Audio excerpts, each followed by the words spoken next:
That's why you couldn't hear me. Now you should be able to hear me. Anyways, I was trying to check stuff. I want to see them doing something new today, and it's a new setup, and I had to do something the other day to try it out, and I just kind of popped on. Some of you guys may have actually saw it when I was doing it live. I was only live for a few minutes, but I couldn't really check stuff until I was actually live, and there was a few people, and I think they were wondering what's going on in the chat while I was doing it. But it's working now, I think, and I'm just looking over here to see what's going on over here, the way it all is set up. And it's my first time to be able to do this live. So just if you can hang on with me for just a moment, we'll get right to it. And let me put some music back on while I'm just getting myself together here. Okay, so I see myself and it looks like it's doing what it's supposed to be doing. So I think I'm feeling pretty good about that. Let me check one other thing. It's working. Cool. All right, so happy Saturday to you. And if you're on the other side of the planet, happy Sunday to you. I hope you guys are having an amazing weekend so far. And we've had a really good week. And it's just getting better and better, basically. So thank you all for showing up. We've got 5 people already waiting for us. So I think we're going to have a great night tonight. It's probably going to be crazy busy, which is good. And I'm ready to get started. I hope you guys are. We only got 91 people here, though. I'm waiting for more of you to get here. And I'm wondering, should I wait till more people get here and or just start? You know what I mean? Because I have these people waiting. But I'm not sure. What do you guys think? I mean, sometimes in the middle of the stream, I start telling you about what's up for the week and what's going on and here, and giving you the schedule. But maybe we should just get right to it. And unfortunately, there's a little bit of a delay. There's a time delay between me speaking and then you guys hearing it. I'm not sure how long it is. Maybe a few minutes. Probably a minute at the most. I think it's 30 seconds, but I don't really know the exact time on that. Never actually timed it. I should probably do that once just to see where we're at. But it looks like somebody said go for it. So, and that was Christopher 307. And looks like, Ivan or Yvonne says start. So, all right, let's bring the first person in and see who is here. Chloe Ariel Soul Sessions. So let's bring Chloe in and see what's going on. And see how everything is going. And we've had more and more Matrix simulation type of videos going on. So it's pretty interesting. And I think you guys like those videos. Chloe, can you hear me? Oh, yes. Hi. Hello, welcome. Where are you coming in from? Innisfail in far north Queensland in Australia. Far North Queensland. Well, welcome and happy Sunday to you. It must be like, what, 10 in the morning there?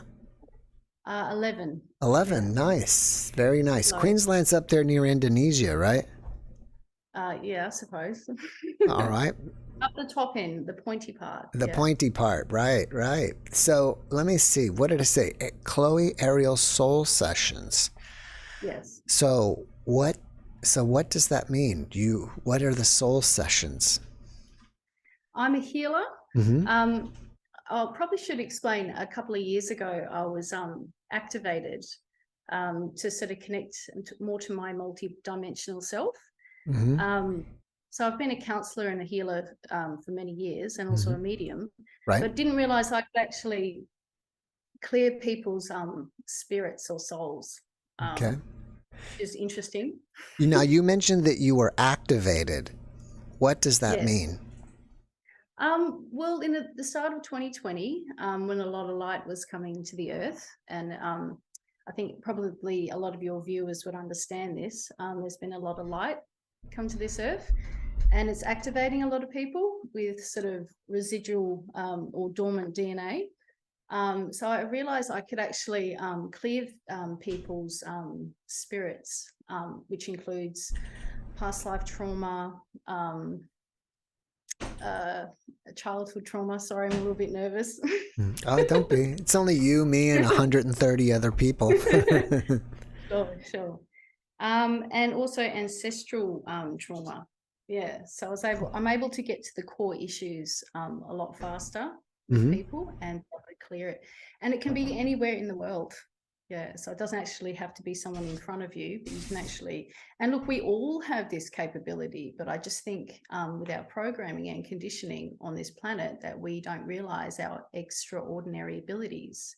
And that's what I mean by activated, is that I was activated. I had a week of just being completely dizzy, didn't know what was going on. I literally could not stand up and I had to hold myself against the walls, figuring, oh my God, what's going on with me? To the point where my doctor was like, I think we need to send you into an MRI. Like, Wow. let's go check what's happening. Yeah, but I sat on the couch one day and I just went, oh my God, what is happening to me? What is going on? I can't work. I can't literally walk. What's happening? And then I had this purple being, it looked like a grey in my clairvoyancy, my third eye, come to me and said, do not worry, we are activating you. And touched the top of my head. And I was like, okay. Well, and I said, what does that mean, activation? They said, we are just bringing out more of what you have inside of you out. So that's what activation is. And he said he was Arcturian. So Arcturian Andromedan. Yeah. So Interesting. apparently that's kind of where I'm from or something. Yeah. Do you think you're an Arcturian starseed? Yeah, I think so. But I think it's more than that. I think there's multiple places probably that we don't have the language for in different star clusters in parts of the galaxy. I sort of feel Arcturian, Andromedan, Sirian, Lyran, but a whole bunch. I call it the Cosmic Collective because I'm able to channel now too. So I have a YouTube channel, Chloe Ariel Soul Sessions, where I channel the Cosmic Collective. Oh, So that's I just awesome. hear and then I just speak what they say. And it's all sort of like information or knowledge to kind of activate people and also just to become aware of their own capabilities. And we all have the capabilities to do it. We just don't realize that we do. Yeah. Are you a trance channel? No, I'm not a trance channel. So I'm able to channel, but also ask questions at the same time. So when I get the information come through, I'm going, what do you mean by that? And so I'm able to sort of be in my body still while they come through on the right side of me, and my left side of my brain kind of goes, all right, check out. Because the left brain is kind of really analytical, like this is our thinking side. So I'm able to sort of open up I see like the right side of my brain and sort of a consciousness stream comes through and I just repeat what I'm hearing. It's almost like a telephone line to the universe. Yeah, that's how I would describe it. Yeah. Would you say that your higher self is in contact with these beings, and then then the information is coming from your higher self to your limited self here directly? I think it's multiplicity. So it's multiple layers. So I think in our sort of human minds, we can't really understand it in our sort of understanding, but I think it's multiple layered. But yeah, I think so. We wanted to understand it like that. I'd say, yeah, yes. So, what is the most amazing thing or information do you feel like you've ever channeled that you just kept thinking about it for days and weeks? Like, wow, I can't believe I learned that. Well, there's so much information that comes through, but I think we all know about how energy, frequency, and vibration is what the universe runs on. I think Tesla said that if you want to understand the universe, understand it through energy, frequency, and vibration. So it's through frequency itself. This is probably one of the most interesting things. Knowledge is carried. So this day and age, we have a lot of people who have been, I say, activated through being able to speak light language, right? So the concept of light language is when people sort of do sounds or sound healings or just language that's comes through. But then over the top of that language is knowledge and frequency that comes through. I think that's really interesting. And we don't really understand it on a conceptual level. It's more energetic. So knowledge comes through frequency and we pick it up energetically. So I think that's interesting. Hmm. Yeah. So, how long have you been doing this? The channeling probably for about 3 years. Do Yeah. you, does it ever do they ever start trying to channel through you without asking? Like they're just doing it, or do you have to actually prepare and meditate to I start get channeling? told, yeah, yeah. Well, I get told, well, okay, in the soul sessions, sometimes they'll jump through because Hmm. it's for I'm channeling information for that person because I'm in a safe space and they come through and they'll give information. And that's usually the guides or angels or, higher multidimensional energies that's supposed to help that person. But not so much. I get told before I go and do a channeling on my channel to go to a place, usually a natural place on the beach. There's lots of beautiful places here in far North Queensland, so it Hmm. looks kind of nice in the background. I'm walking, there's palm trees, and yeah. So I get told, okay, you're going to this place, and I sometimes won't know until I'm getting closer to the place. So I'll get told, okay, go right here, go left, go here. Yeah, Oh, that's cool. yeah. Let me ask you this. Have you ever seen a UFO? Oh, lots. Yeah. Lots? Wow. Yeah, usually before or after a channeling, actually. So the other night, actually, I think it was one Wednesday night. I sort of get a drop in of information that comes in. Okay, go outside. So I'll go outside, and then I see the ships like beautiful bright orbs through the sky, and sometimes they'll power up, and then they'll go across, and then they'll blink a couple of times, and the whole time I'm going, hi, welcome, thank you. And there'll be a little back and forth sort of, hi, we're just letting you know we're here. Da, da, da, da. You got a channeling tomorrow. Oh, that's cool. I had three, and then the next day I had a channeling that was lots of information. Yeah. Do you ever Yeah. take pictures of them or video? I've tried a few times, but then my camera dies or something happens, and I've heard of this before. I'd love to I have taken some when I looked at down in Melbourne. They were floating over the apartment. Um, and yeah, I was on the phone to someone, so I was able to do it quickly. But yeah, a lot of the times I can't, they won't let me. I don't know why. It'd be good if I did, hey. Hmm. Have the Arcturians ever given you a message for humanity? And if so, what is it? Gosh, it's so much. Usually, so much information. Usually, a lot to do with the activations that are happening for everybody, because a lot of people are getting activated, or the activations itself will make you feel tired, will have all sorts of effects on the body. Because what we're actually doing as a collective consciousness is that we're actually all clearing density together. We're actually all clearing the density or the low vibration of this planet through all of our beings and together, to raise the frequency of this planet, because it's much needed.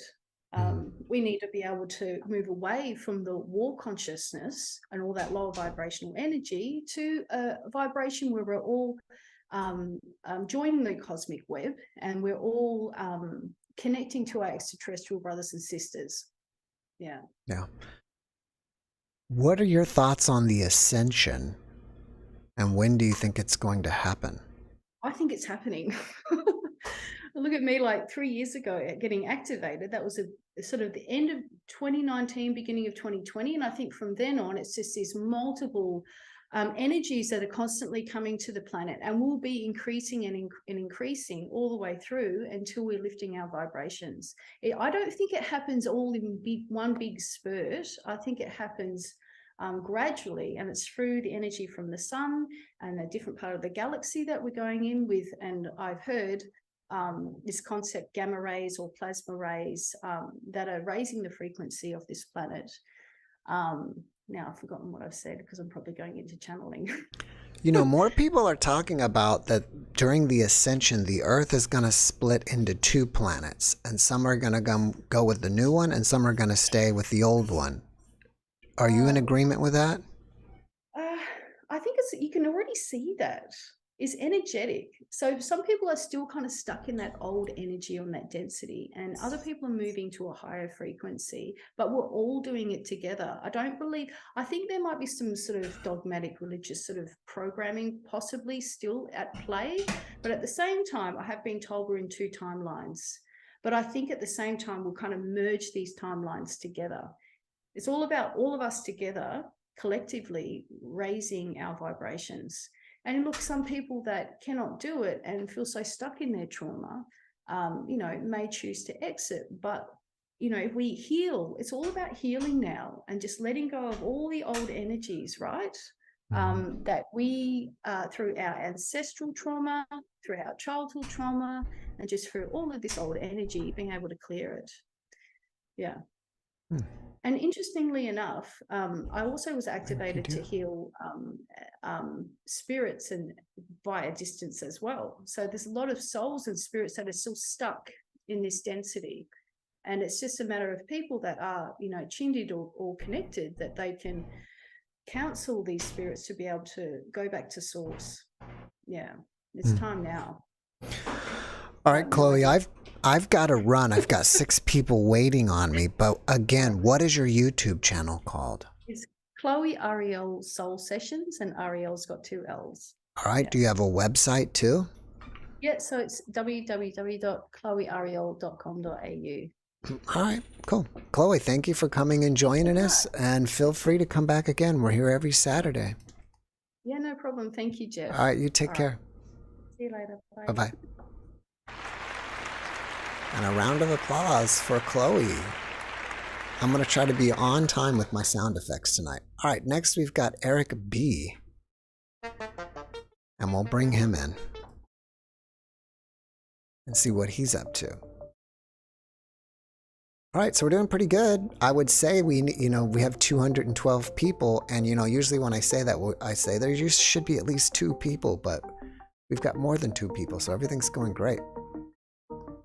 And we'll try to get Eric in here and see. Sometimes it takes a minute. Unfortunately, yes. Hello. Hi, Eric. I can hear you. I just can't see you yet. You're in the dark. Oh. Now you're back. Welcome. Okay. Have you been on before? So you can hear me. I can hear you. I can see you. I can see your guitars. Wonderful. Oh, great. Have you been on before? I can barely. No. Oh, all right. Well, welcome. I discovered your show a few weeks ago, and I said it's a great show, and Thank you. I think I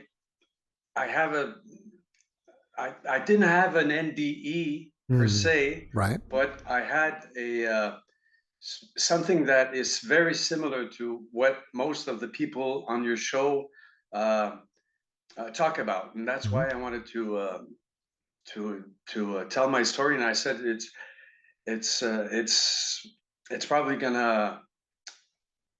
I think people are gonna enjoy it, anyways. Great. Well, before you start, where are you zooming from? Oh, I'm in Quebec, Canada. Oh, okay, Quebec. All right, great. Yeah. All right. Quebec. It's cold. Yeah, I bet you it is cold there. I'm in Texas and it's hot here. Oh yeah. So I need to visit there in the summertime.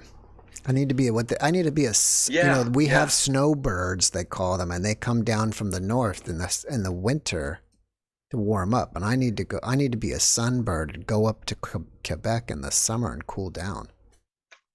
Yeah, it's nice in the hot. Summer, but there's mosquitoes. We have those here too. They're everywhere. Okay, just wanted to warn you. That's okay. All right, well, tell us about your NDE. Well, okay, for the last week, I've been trying to figure out how I'm going to tell the story, and I think the best way to tell the story is from the beginning.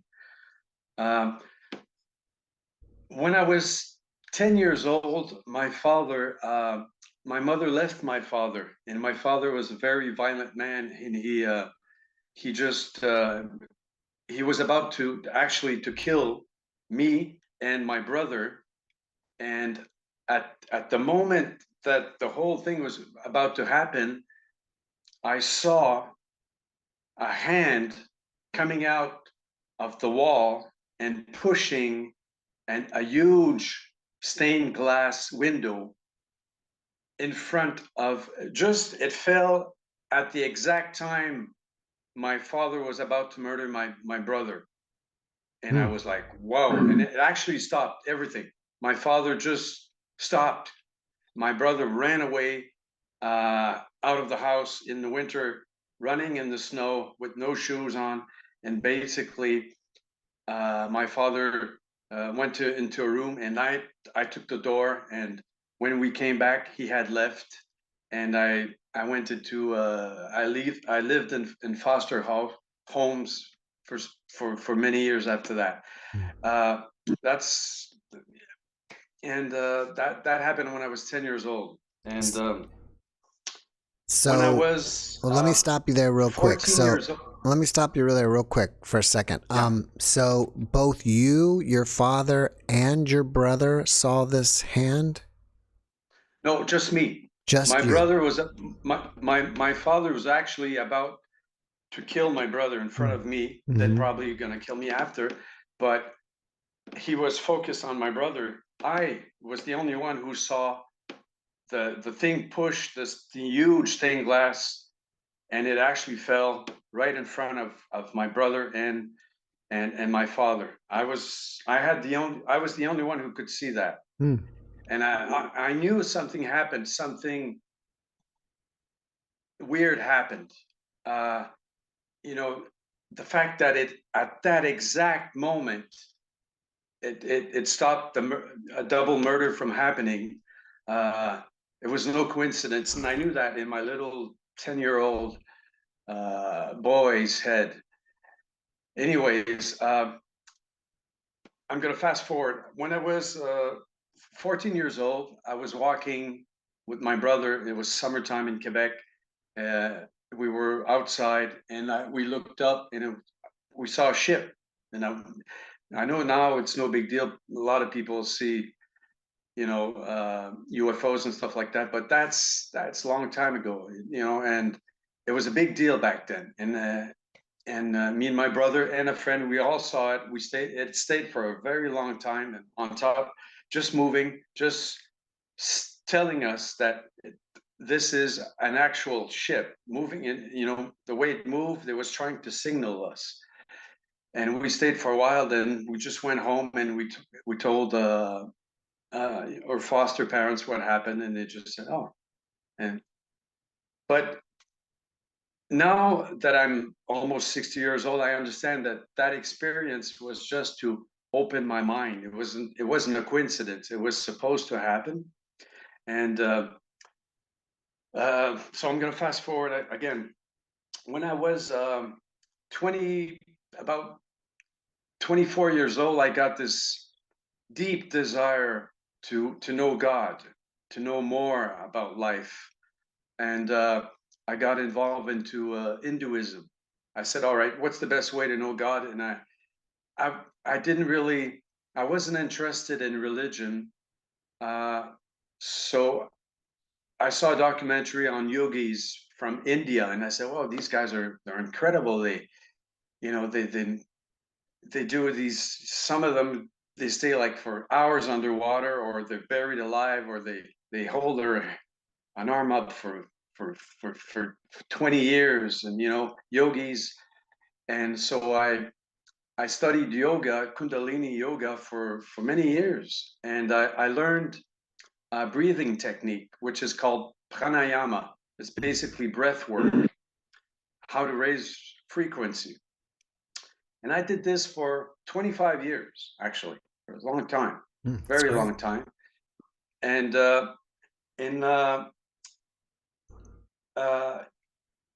but at a certain point, I went to the United States. I stayed 3 years in the United States. I got involved in channeling. I met some people, and I went to some channeling events, and they told us another breathing techniques, which actually resembled a lot of the old Indian techniques. And while I was there for 3 years, I got abducted in a spaceship. Wow. And it was the most horrible, one of the most horrible experience I've ever had in my life. And I still, to this day, try not to think about it, because it was the scariest thing. I guess I wasn't mature enough to deal with it. And anyways, when I So, was, well, I know it's uncomfortable, but can you share any of your abduction with us, or at least how it happened? well, like the day before it happened, I was with a friend and we saw a ship. Where I was with my girlfriend and a friend of mine, and we were near Mount Rainier, Mm-hmm. and look at the sky, and I saw that I was driving my little pickup truck, and my friend said, "Hey, look at that! That is weird." And I say, "Wait, you're right." I stopped the truck on the side of the road. We get out, both of us, all three of us, in front of the, this is daytime. This is perfectly daytime, and there's this silver spaceship. I don't know if it's from space, but this silver UFO, but it's not shiny silver. It's more like a brushed silver, not moving, absolutely not moving. And we're looking at it and we're like, wow. And it's actually just in front of a cloud.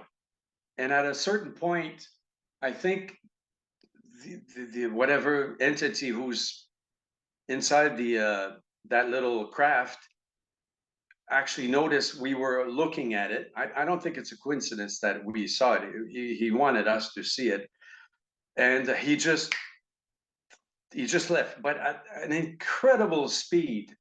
I mean, it's just your eyes can't follow it. It's so fast. It goes from not moving to I don't know what speed it's going, but and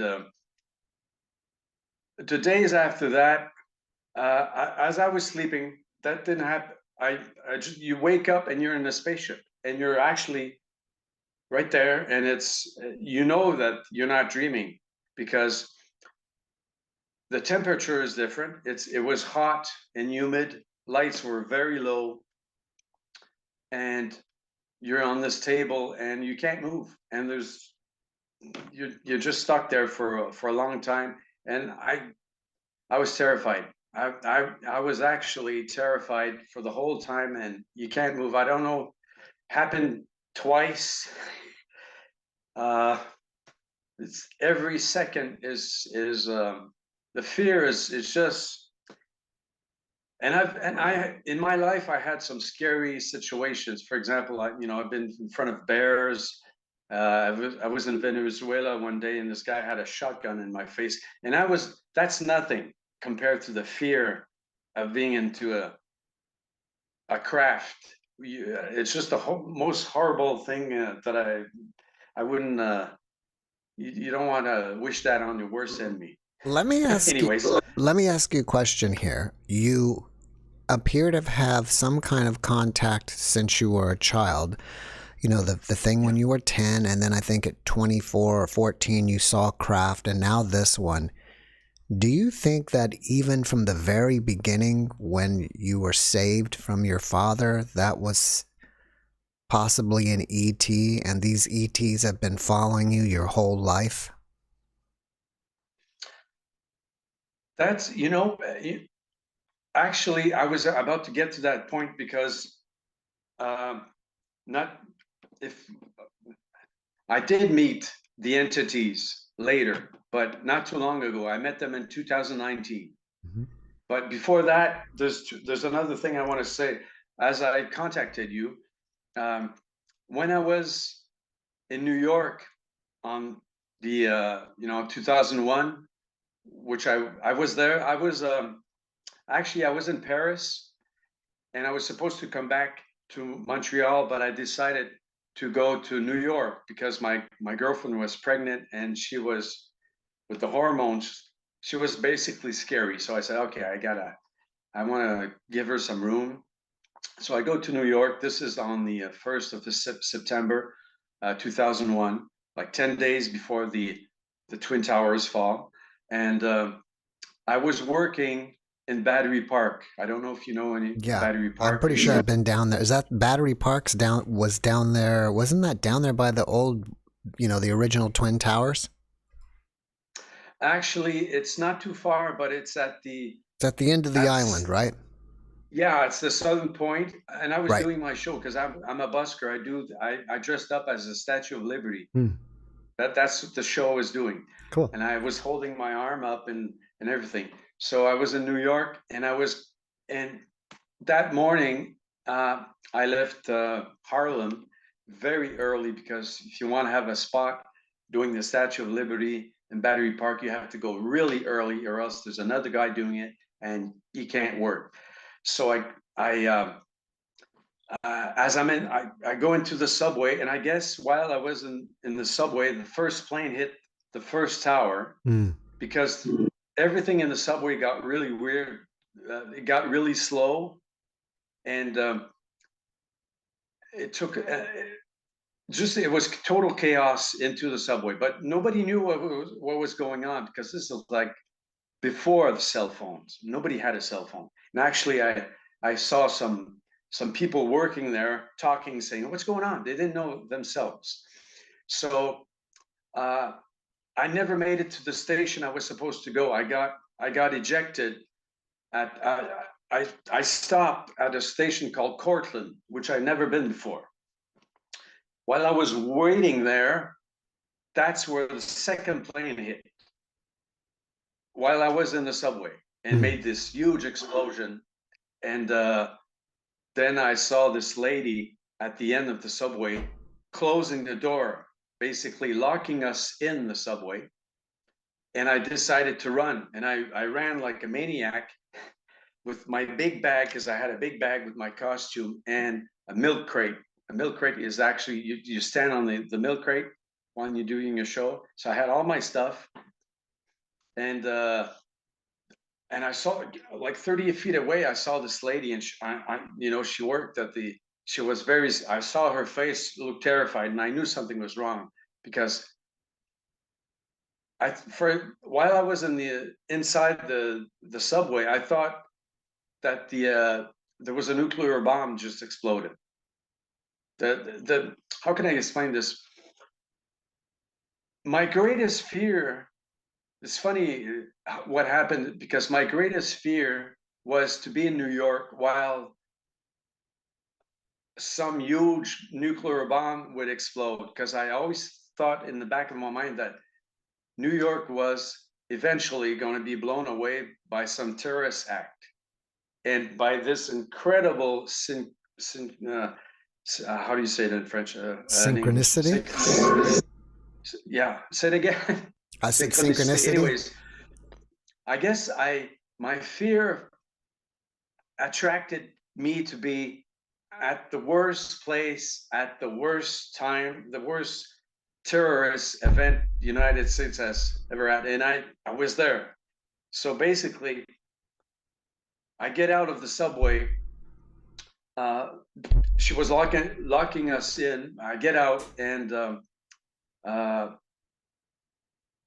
I'm right in front of the towers. It's the subway that's right in front, and I see papers coming, falling from the sky. And so I go directly to the tower with my stuff, and I pick up the papers, and I actually read one. It said Bank of Argentina, and I said, "Wow, what's going on?" I didn't know what was going on. I heard an explosion. There was no parts of the plane. And from my angle looking up there, it didn't look so bad, because when you're at the bottom of the towers, you saw a little bit of smoke coming where the impact was, and papers. So I didn't know what to do, and I looked around. There was no one, and I could hear from far away a lot of fire trucks coming. And finally, I saw a guy, and I talked to him, and he looked at me, and he said, "You shouldn't be here." And I said, "You're right. What the hell am I doing here? I don't even know what." So I went. In my head, I thought, well, this is just a little fire. So I went to Battery Park. I walked all the way to Battery Park. While I was there, the towers, there was another explosion, but not from the plane, just from the collapse of the building. It made a huge bang, and the towers fell, and I got covered all from dust, and was with a bunch of people. We put some blankets over us, and we stayed there for a while. And after the dust cleared, I looked. I was able to see, and I noticed the other tower wasn't there. I didn't even hear it fall. With all the noise and the chaos and people throwing the stuff in the air and everything. So I had to walk all the way back to the hotel where I was living, which was on 119th Street. It was a 5-hour walk, and it was the worst 5-hour walk I've ever. So many people were crying. It was just a horrible scene. But one thing I wanted to say, while I was in the subway, something weird happened.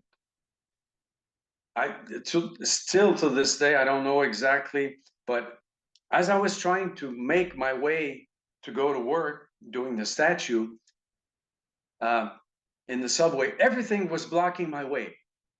Everything. People were just to a certain point. I said, "This is incredible. This is like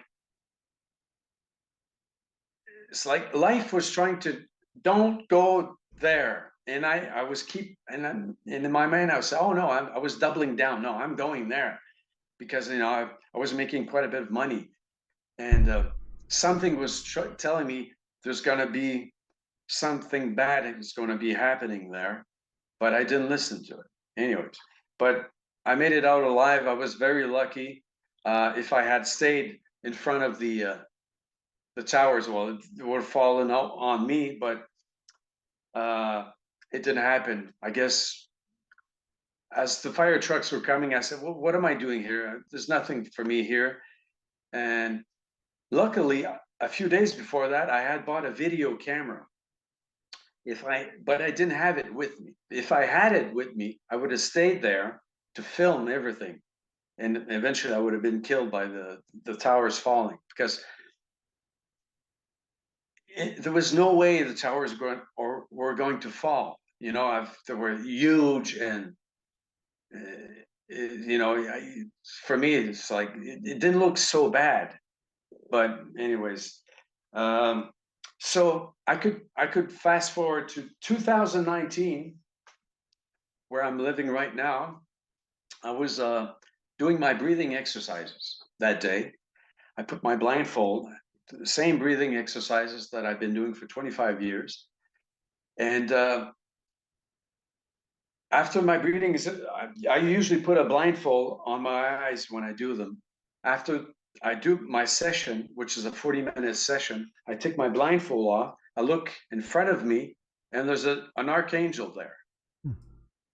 And this is probably the most spiritual experience I've ever had in my life. I mean, I was blown away, and he stayed for 20 minutes in front of me. Then I understood that was the entity I saw when I was 10 years old. And probably that's the entity who saved my life in the 9/11 and other situations in my life. I had to meet this archangel. And about a few weeks after I met the archangel, I said, I want to meet him again. And I did a breathing session, where I raised my frequencies, the technique I learned channeling. This time I take my blindfold off, and he's not there, but there's a big ball of light. This is about 10 o'clock at night. And usually I do this in the daytime. And I look, and the ball of light is actually coming towards me. I go outside on the porch. I live in front of a lake on top of a mountain. There's no one here. It's a beautiful place. And the ball of light comes towards me. And I notice inside the ball of light, it's actually two balls of light. There's one inside the other. And in the small ball, there's an entity with wings, 4 wings, 2 going upwards, 2 downwards. And he comes toward me. I guess I try to measure the size of it. I'm pretty sure he would be between 6 and 9 feet tall. And I was like, wow. And he just I went to the porch and I didn't know what to say. So I just said thank you, and he disappeared. And I was like, okay. And for the after a few, this was happening every day or almost for a few weeks. And ships, I had even ships appearing. Basically, what I think what happened is that, and I didn't know I was doing this. A portal opened. First of all, there was the archangel. After that, there was that entity in the bubble. After that, ships, and it finished. Oh yeah, one night I wake up in my bed and there's this entity is just beside the bed. Beautiful, just it's like just pure energy, and he's got his head on my not his head, his hand on my forehead, and I wake up and I see a hand, and he takes it away, and there's bubbles coming out of his hand with geometric forms, beautiful geometry just coming out. And I look at him and I get a little bit scared, and he vanishes. Hmm. Uh, All right, Eric, I am sorry. one I'm last. going to have to stop you here because I got to move on. I've got 6 people waiting on me. Oh, And sorry. it's okay. And there's a lot. I hope you come back next Saturday because I have quite a few questions to ask you, and I don't even have time for it. But I'd like to, there's a lot more I'd like to talk to you about. So No problem. again, I could actually tell I you. hope you come back next Saturday. And it's interesting is for I remember now that we were chatting and I got confused. And for the people who come regularly, I finally put it together that I remember I asked you, are you the person that came in and was there when the plane hit the building? And now I realized as you were talking, That's me. I had another guest come here on Saturday night, probably a month ago or so. Probably some of the people can remember. And he was there too. Just got out of the subway. He may have even been on the same train with you and had the same Really? experience. Yeah. And I don't remember how long ago. It was within at least at the most 2 months, but it was several Saturdays ago. Someone was there. And he said there was a film crew there, like filming while they were there, and you can see him like as at a glance while he was there. So that's why Oh, it was all. wow. Unfortunately, I talk to That's people every day, incredible. and yeah, unfortunately, I mean not fortunately, but unfortunately, but since I talk to people every day, sometimes stories start to bleed together, and Yeah. I get lost. But now I put it all together. So it's amazing to Okay. have second That person on a is a Saturday strange night. coincidence. Yeah, to be there Wow. at the same time. Okay. But anyways, Eric, I've got to run. Thank you so much for coming and sharing. I hope you come back because there's a lot more I want to talk to you about. Perfect. I will come back. All right, Thank brother. you, Jeff. You take care. Have a All great right. rest Bye. of your weekend. You too. Bye. Bye-bye. All right, that was Eric, and he had a lot of stuff going on, and that is interesting to have the second person be there when that catastrophe happened. And so next we got Natasha. We'll bring Natasha in. And I got to keep this moving along. So we got 374 of you guys. That's great. 2 weeks ago, we were up to 450, and I hope we can break it this Saturday and go up to 500 people while we're all here live. Natasha, can you hear me? I can. All right. Hello. Welcome. Thanks for coming. And where are you from? I'm from Washington State, the northern end by Canadian border. Oh, it's fascinating is, and I wanted to even mention it with the last guest. I mean, I don't know how close you are to Mount Rainier, Yes. but I think there are a lot of UFO sightings around Mount Rainier. If not, there's a place I think you can go up there. It's either Rainier or Shasta. I get them confused, but there's some place you can like camp and watch UFOs at night. Do you know anything about that? Actually, yes, because Washington State, this whole western side, well, Mhm. actually eastern side too, is pretty open. I live up by Mount Baker, Hmm. and so we're known more for the Bigfoot Sasquatch Cool. watching. Have you And seen so one? actually, me being a psychic medium in my whole life, Mhm. that actually I see energy, I know energy, Mhm. and I actually had one that came and sat behind my cedar cherry because we're about 20 minutes from Mount Baker, but he actually energetically came and was behind my cedar tree in my Hmm. yard for a little while. But we got a new dog and he kind of moved on. So Mm. it was one of those things because of the fact. And I know that people have their own truths. This is my truth. And I never want to push my truth on anybody else. I just want to, you know, bring awareness to people that there are other truths out there and there is amazingness in many different dimensions. And that's why I really wanted to come on your show was to, share the divine love that the multidimensional universe has for Mm. us to visit and be with. Do you feel that Bigfoot, Sasquatch, whatever you want to call it, is a holographic projection? Do you think it's some kind of multidimensional being that's popping in and out? You're saying it was Multidimensional. here energetically, so what are your thoughts on that? It is a multidimensional creature. So, like, where you would see the star beings, you would see fairies, you would see unicorns, many of these beings that some of people see out of the corner of their eye that are like dogs, but they're not dogs.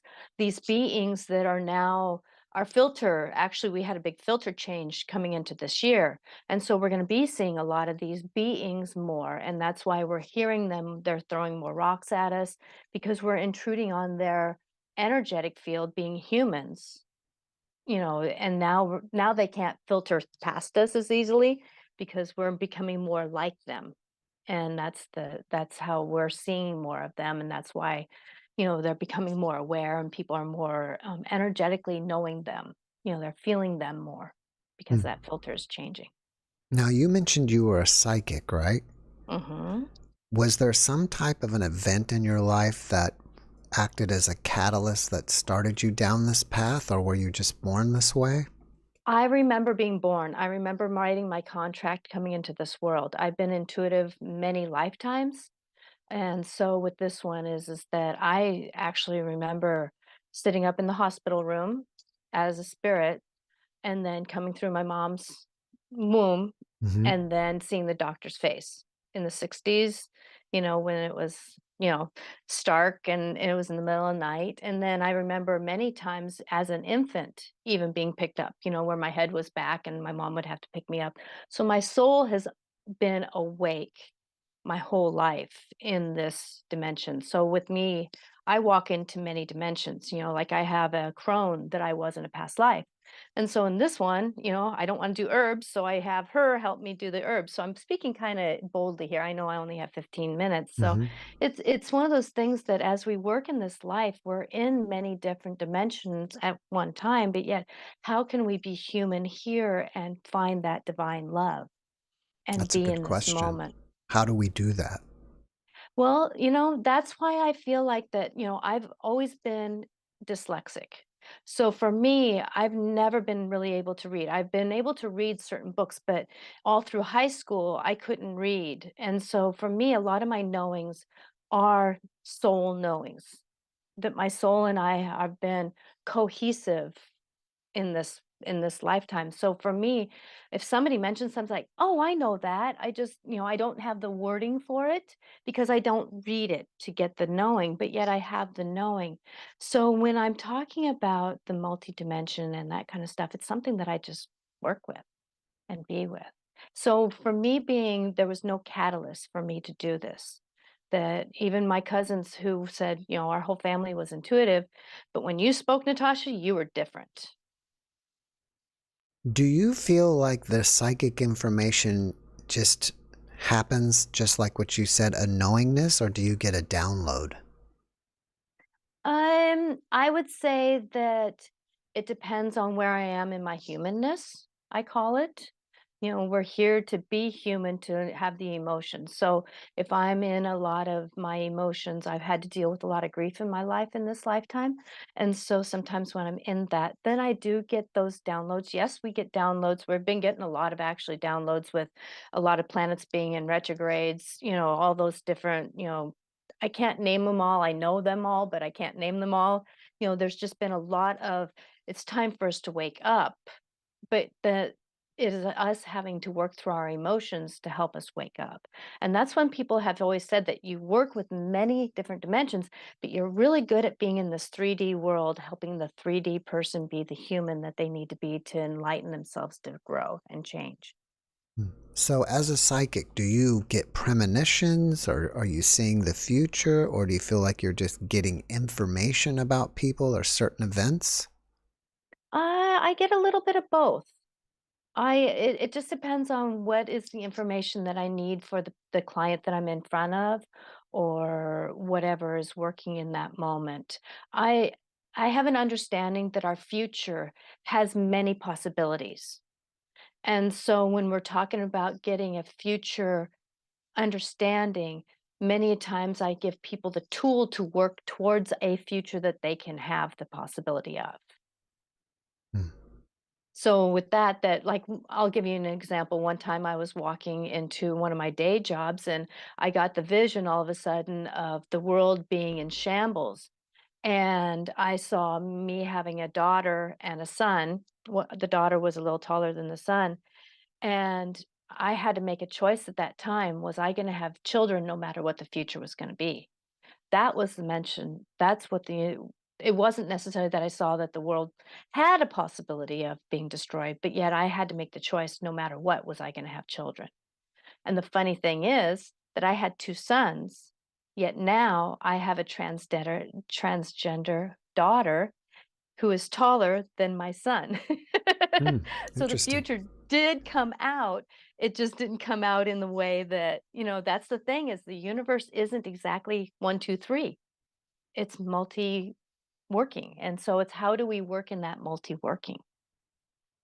Do you, I don't know if this is something you normally do, but do you have any predictions for 2023?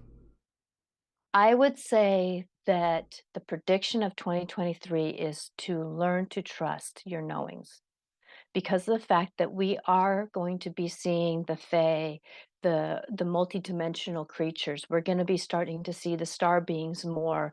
The 3D person, it is said, is going to be seeing more of these things, and it's going to really shake us up. So the Hmm. more that we can trust our new knowings, our old truths aren't going to work. The old ways canning, learning to eat better vegetables, the old way can work, but then not the old habits. They're not going to work anymore. We have to wake up to that new knowing of what we are. Do you think that there are star beings here on the planet with us, Oh, that definitely. they're hidden I'm or getting chills something? as I'm speaking that. Yeah. Oh, definitely. Oh, definitely. I'm an angel. I know I'm an angel. I've had many past lives where I was on like the war field, where I was helping people get off the war field.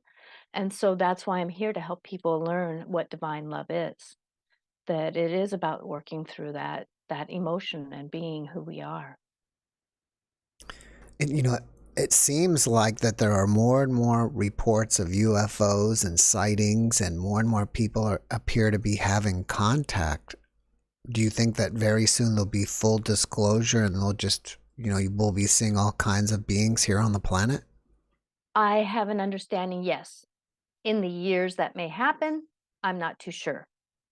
But I know that about 2 years ago, I had an image of a ship landing in my front yard, and I had to make a choice: either run out the back door or walk out the front door. And I knew my humanness wanted to run out the back door, but that soul part of me, who I've had many lifetimes, would run out. I remember as a past life sitting on a ship watching the earth being made.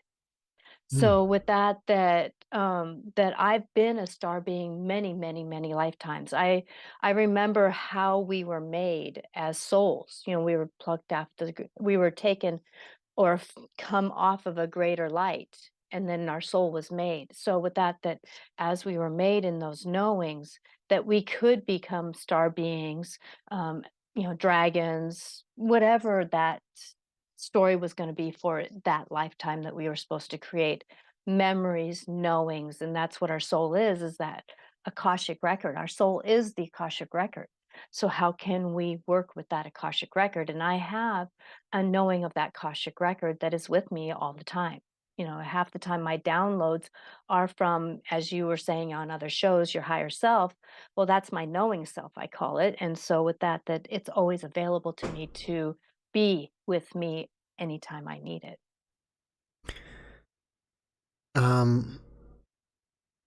Sorry, I had a good question for you, and then that happens I to do me that to people. sometimes. I have a great question, and then I keep listening, and then I forget the question, and I wish I would have That's took some notes.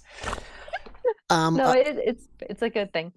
What Suzanne Gabriel from the chat is saying, this is a great guest. What is her name and your website? So your name right here is Natasha Venter. What is your website, or how can people contact you? You can reach me at Angelic Clarifications. So either you can Google Angelic Clarifications or Natasha Venter and you'll find me. I have over 400 videos on my YouTube channel between 2-minute support videos. I'm a motivational speaker. So I Great. love to bring light into this world. Now you mentioned that you were there in the room when you were being born. Do you think that we don't take our bodies until we're actually born, or do we actually, enter the body even inside the mother? We do. We do. We do. I know that by carrying my child. I have that understanding by carrying 2 children myself and carrying more than that. I was not able to carry them full term. But with that I know the souls come and be with, but it's not necessarily the full download until we are in the body as we pop out. Then it's like that connection. Yet the soul comes and goes as we awaken into being a human again. Interesting. Well, Natasha, I need to run. I've got 5 people waiting on me, but thank you so much for coming. That 15 minutes goes fast, doesn't it? Yeah. I appreciate you coming, and you're feel free to stop by any Saturday night. We're always here. Oh, great. Well, thank you very much for having me. I appreciate you, and I love to help people bring light into this world. So thank you very much for All right, thank allowing you. me. You have a great evening. Bye now. Bye-bye. All right, that was Natasha Venter. So, all right, we are staying incredibly busy. This is probably one of the busiest nights we've had, and I think it's great. I like being busy. So let's get Catherine in here. Natasha, I need to run. I've got 5 people waiting. And Catherine, if you can hear, maybe she did it. I was gonna say, make sure to mute your YouTube channel. Yeah, I'm gonna mute it right there. Oh, okay. Here we go. Hello. Hi, Catherine. I like your background. That's very cool. Where'd you go? You disappeared. I disappear. When I sit in this chair, I don't know why I disappear. Let me move my chair. You're gone. We need you to beam back in. It's my portal. There you go. Well, when I sit in that chair, for some reason, I disappear. So let me move. All right. Okay. So where are you Zooming from this evening? Okay. Well, all right. Can you see me now? Good. I'm from Long Island, New York. Oh, wow. Great. Welcome. Thank you for joining us. What do you have to share with us? Oh, well, how much time do we have? I try to give everybody 15 minutes. I try to maximize it. I'm probably not good about keeping a clock, but I try to give everybody a certain amount of time so I can give everybody a chance. Okay. All right. Well, I've had a lot of experiences, and so I guess what I want to say is that once I started to meditate, learn how to meditate and just, go within, that's when a lot of things started to really, really happen. I had a lot of experiences as a child, but didn't really start having mediumship type experiences until I was in my 40s, and I started to see spirits. And then once I learned how to quiet my mind and develop my mediumship, that's when a lot of other experience started to unfold along with my mediumship. Is it possible you had an NDE as a child, or a minor? I don't know, minor is not the right word, but something that opened the veil for you. I thought about that, and I had a lot of different experiences as a kid where I was like out of my body, watching from above, where I could see, things happening, or I was born very premature, Hmm. and I was in an incubator for over a month, the first month. Maybe that was it. Yeah, I had several of those, like just weird kind of experiences, like not weird, but interesting type experiences that could have opened me to this type of consciousness, because I always believed in mediumship and I always knew it was real. Like, you really didn't have to convince me that mediumship was a thing. I knew right away that it definitely was. But when I started to meditate back in 2007, I actually started to see different types of beings, and I knew they were not human. The first being I ever saw looked feline to me. I knew Feline. it was not a cat like, our pets, because Mhm. it was standing up, it was tall, and it had a feline face. Mhm. So at the time, I was in a spiritualist church. I was a member of a spiritualist church where I would do mediumship. And we had a guest speaker that came in, and he was a contactee. And he spoke about, his experiences. And I went up to him afterwards, after he spoke, and I said, listen, I was meditating and I saw this feline being. I said, I know it wasn't a cat. It was like a being because it was standing on two legs. And he said, just very nonchalant, oh, yeah, the feline beings, that's, they're real. So that's when I learned about the feline beings. And so since then, um, I had a huge Kundalini awakening in 2008 after I started to really, learn how to meditate. And that's where I met my spirit guides and a lot of different beings that were connected to me. And after that, little by little, I started doing mediumship and doing all kinds of things with that. And in 2016, I started to channel. And so I would channel a collective. And then once that started happening, I started to have interactions with these feline beings. And not only, and you're gonna think this is crazy, but I had a cat, and my cat was attacked by a pit bull. I'm letting my dog out as we talk. My cat was attacked by a pit bull. He was outside on the porch, and anyway, it's a long story, but he didn't make it. Okay.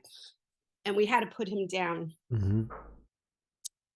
And it was so painful, and when I was at the vet and I had to put him down, he was going to my different friends who were also mediums and talking to them and saying to them, tell her I'm okay, tell her I'm okay. So after I put him down, I went home, I closed my eyes, and I see him in my head. And he started talking to me and telling me he's okay and showing me where he was in heaven. Oh, And he that's showed cool. me my grandparents, and he showed me my other pets that are there. And then Well, I want to just jump in here real quick. I've had 2 guests that have said that they've had contact with the cat, half human not NDE, ETs. yeah, And I've also recently just had 2 NDE videos that I posted of people seeing their dogs on the other side. oh, So it makes, I could definitely see that your cat would be contacting you from the other side as well. yeah, definitely. And one of the things that happened is when I put him down, and I was in the vet's office with him, he passed through my heart, and I could feel how much he loved me. And only for a second, I could feel how much he loved me, and I couldn't believe the amount of love that this cat had for me. I That's was amazing. completely blown away. All I kept saying was, "Oh my God, oh my God." I had no idea. I had no idea how much he loved me, you know? Mhm. And, the only thing close set that I could ever describe, I had a oneness experience when I had a Kundalini awakening and I felt the love of God, which is so immense you can't even put into words. My cat's love for me is, I'm not going to say just like that, but the closest thing that I could get to that I've ever felt. That kind of Mhm. love is just incredible. Yeah, it's amazing. Yeah. So you're a medium now, you're saying, right? Yeah. Are you a trance medium, or how does it work for you? Well, I'm a trance channel Hmm. and I'm also a medium. So I can connect to the spirit realm and I can give messages to people, that their loved ones that want to give them messages. But I also go into trance where I channel a collective. And this collective, I've been doing this since 2016. And this is when the beings started to come because with my cat, I forgot to mention, after that, I was going outside and UFOs were flying over my house. Mm. And I was able to film them. And I had like these green orbs in my trees. And there was like these feline faces in the orbs. And Wow. Do you 2016, have pictures of this? I do. 2016, 2017 was like everything blew wide open. I was May, meeting all different beings from different dimensions. I have like yeah, it's just crazy. Maybe you can come back next Saturday night and we can screen share and you can show them. Okay. That would Yeah, be great. I'd love to show you. I have so many, I have like so many videos. But anyway, one night I was out there filming and there was a green orb in the tree. And I would go out there and I would be talking to this green orb. It was about 40 feet up in the tree. And I would go out there and talk to it. Um, and then I was filming it and talking to it. So I said, I really want to learn more about you, and then it started to come down the tree, right? And then all of a sudden, I'm filming it, it's coming down the tree, and in my camera, I can see this little salmon disc shape flying overhead. Now I'm following that and I'm like, oh my God, it's 9:30 at night. It's pitch black. I live, there's like a highway not too far away. So you could hear the cars. There's a dog barking next door. And I'm outside. There's one after another, after another, after another of these salmon colored UFOs, Mm. discs that are flying over my house. And I'm going crazy. I'm like, oh my God, you guys are here. I always had a feeling I would see something, I always had a feeling. So that was my night. I was like, oh my God, because they were showing up in my trees as these orbs. But then, that one time I said, I really want to learn more about you. That's when there was at least 30 salmon colored discs that flew over my house. And then when I would slow down the video to look at them, I could see these green orbs flittering all around them, like really, really fast. So yeah, That's amazing. You it have was, that, you still have that video? yeah. Oh, that's going to be great to see. Yeah. Maybe it's interesting. Maybe you just needed to invite them or something. I mean, it's not really an invitation, but once you verbally said, I want to know more about you, they Well, I needed think that permission or something. they know I'm not afraid. They know I'm not afraid. They don't want to scare us. You know what I mean? So they knew that I was ready. Like, okay, at first in 2007, 2008, I learned to meditate. I saw that being in my meditation. I got curious about it. Then little by little, more things would happen. I mean, my story is like great. It's like way long. Okay. It's just little tiny pieces. But Mhm. I think because they knew I wasn't afraid. And then when I started channeling, I started channeling a collective. That's when I started to see more and I started to get more in my 3D reality. So I would also see them in my mind's eye as I was channeling. Do you think fear is the number one reason why people don't see orbs and UFOs? I think if people are afraid of them, they're not going to, because they don't want to scare us. So, like at the time when I had that green orb in my tree, I was out there, and at the time, my ex-husband, I said, "Oh my God, do you see those 12:30 at night?" And he's like, "Yeah," and I'm like, what do you think that is? And he goes, oh, it's just a nail in the tree. I'm like, how does a nail get 40 feet up in the tree?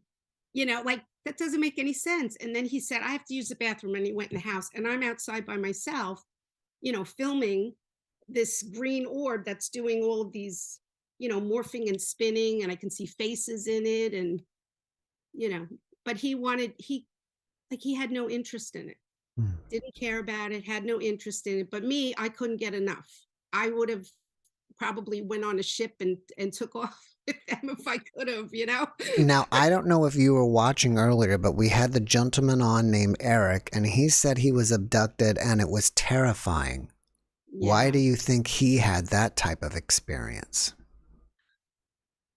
Well, I do something called quantum healing hypnosis technique by Dolores Cannon. Right? And I think what she has discovered through her work is that people, and what I've also read with Ray Hernandez's work, Mm-hmm.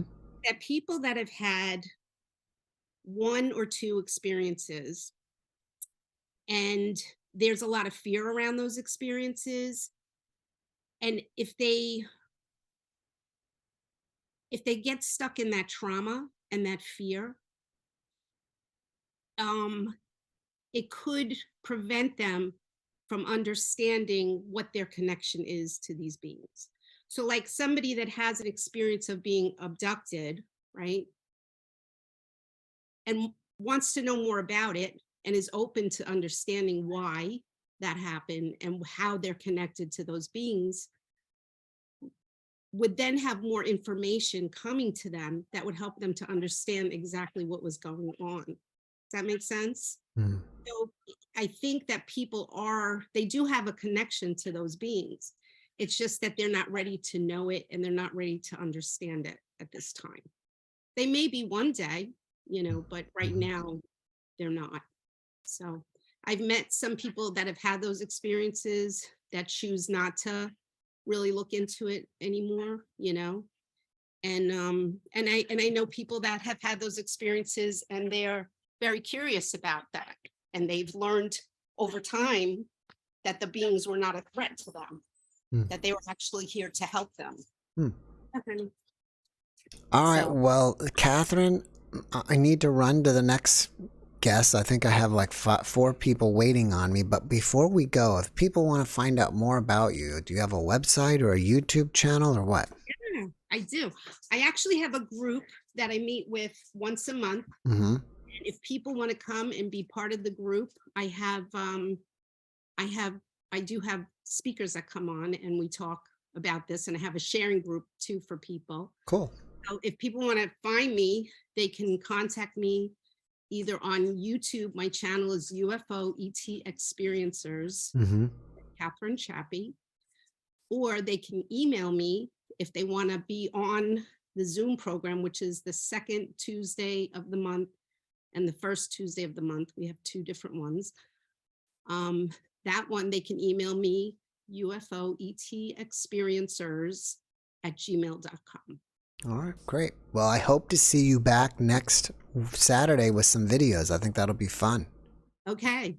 All right, Very good. Catherine, thank you so much for joining us. I really appreciate you and have a great rest of your weekend. Thanks, Jeff. Take care. You You too. Bye-bye. Bye-bye. All right, so I hope you guys are going to be here next Saturday so we can all check out those videos that she has. All right, next, Fresh English School official email. And that is Malia, or Malia. I may be pronouncing that wrong. If it's Malia, I apologize, Malia. And I just recorded a video with her, but she wanted to pop in and chit-chat. And I'm planning on posting that a week from today. But we'll see what she has to come share with us until then. And she actually popped in last Saturday and talked a little bit. Hello. Malia, are you there? Yeah, I'm working on it. I've been multitasking over here. All right. All right, here's Malia, everybody. Hello, Malia. What's going on? Oh, I got my little power list here, and I don't know, I'm dressed up for the evening. Oh, I like that. You know, it's so funny is I was just looking the other day on Amazon. I was looking at you alien ties. Yeah. I don't know, maybe it would be fun or not, but I would just, I was looking through the Amazon to see what I could see. I thought maybe it'd be fun to wear on Saturday nights. Well, it glows in the dark too when it gets charged up. Oh, cool. Anyway, yeah, like you were telling, we did talk that's probably going to come up in 2 weeks if nothing unexpected happens to the file. Yeah, Again. I think it's going to be fine. I think, yeah, my lesson right now is to expect the unexpected. Exactly. And then we were talking. Yeah, 40 minutes is so short just for how many layers are in my story. Well, what can you give us here give us one nice, juicy story here today. Okay, well, I guess we were talking about patterns and what was showing up and a really consistent pattern. We talked about, I brought my guest, I guess my medium, Megan, didn't make it tonight. I don't know if she's listening in somewhere, but I went and I got this printed. This is the picture that came to her head of my helper. Who is that a picture of? That's like the minor angel. He's my university friend who passed away. Okay. So that's your university friend that passed away, and he still contacts you from the other side, right? No, I mean, I don't know. I think he's just hooking up the energies of higher level angels, because the archangel message that is like recurring for visitations for me, I keep getting the messages from Raphael. The name Raphael keeps coming up. One, it popped up on my iPod, and I've never heard of this band. It's a really abstract band, and actually one of the band members passed away very early on, so they disbanded very early in their career. But they chose the name Raphael for their group to promote healing through music. That's interesting. That's a great band name, Raphael. And then I'm very shocked at these songs because, like I said, my illness that led to my NDE or led to this activation or whatever it is, it started on my graduation night at high school, and they have a song that was really moving to me. The song is called Lost Graduation. And in the song, the lyrics is like the person is wondering why they're so much weaker than everybody. And from 2007, when I first got sick, I always wondered why I was weaker than everybody else. So listening to that song was really moving. Now, have you ever found angels or dimes or pennies or anything that you could consider being, messages from the other side besides music or other synchronicities? Like, have you found any physical things? Oh, well, we've been cooking a lot because for my illness, I'm healing with plant food. And we cut open the squash today, and the little part where the seeds were, it's shaped in a heart. And then two of the seeds were in a heart. Like they were nested inside the little seed. And then I was cutting a white radish, and the white radish was shaped like a heart too. Here. Wait, it's not gonna show. I can't see that. The viewers will have to ask me directly, or maybe I can put it on my Instagram and they can follow my little pennies from heaven that I post on there. What's your Instagram account if people want to see it? Oh, here it is. This is how to find me. Pixie Patron. Yeah, that's my personal one. I have one related to my shop too. But if you contact me on Pixie Patron, it means a fairy leaf, and this is like a guiding leaf in gypsy folklore. I was obsessed with gypsies when I was in elementary school. Now you make stickers. What kind of do you make? I import do you make them. fairy stickers or alien stickers or what? I draw fairies, and I have a lot of artwork that I did in my early years that I'm actually going through and thinking about maybe making prints of and maybe trying to sell if we're having the money trouble right now, but if I get some more capital at some point, maybe I can pursue that. Well, what do you sell on your Etsy site? What are the type of stickers you have? I'm selling art. I'm selling some paintings and getting those ready, and I'm selling our imports from Japan. I'm selling some old memorabilia from as early as when I was in high school, when I first started studying Japanese. So it's constantly evolving. Do you feel like you've ever, let me backtrack. I had a guest one time who, after his NDE, when he came back to consciousness, was seeing fairies. Have you ever seen fairies in your life? In the music videos I'm getting, like, there's these men and they're dressed up like fairies, so I guess that counts.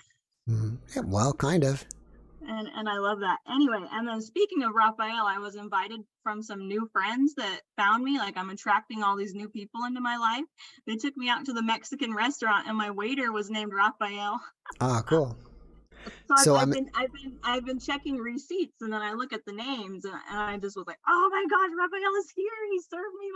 He served me my fiesta salad. Like, I had like a fruit vegetable salad, and he served it to me, and I paid him the money. And then, I had, like I told you, well, part of my issue is like an immunodeficiency, and then like Freddie comes through a lot for me. Really? Yeah, like, well, I love all rock, and he's like one of the original Queen, like. How does he present to you, or how does he connect with you in your life?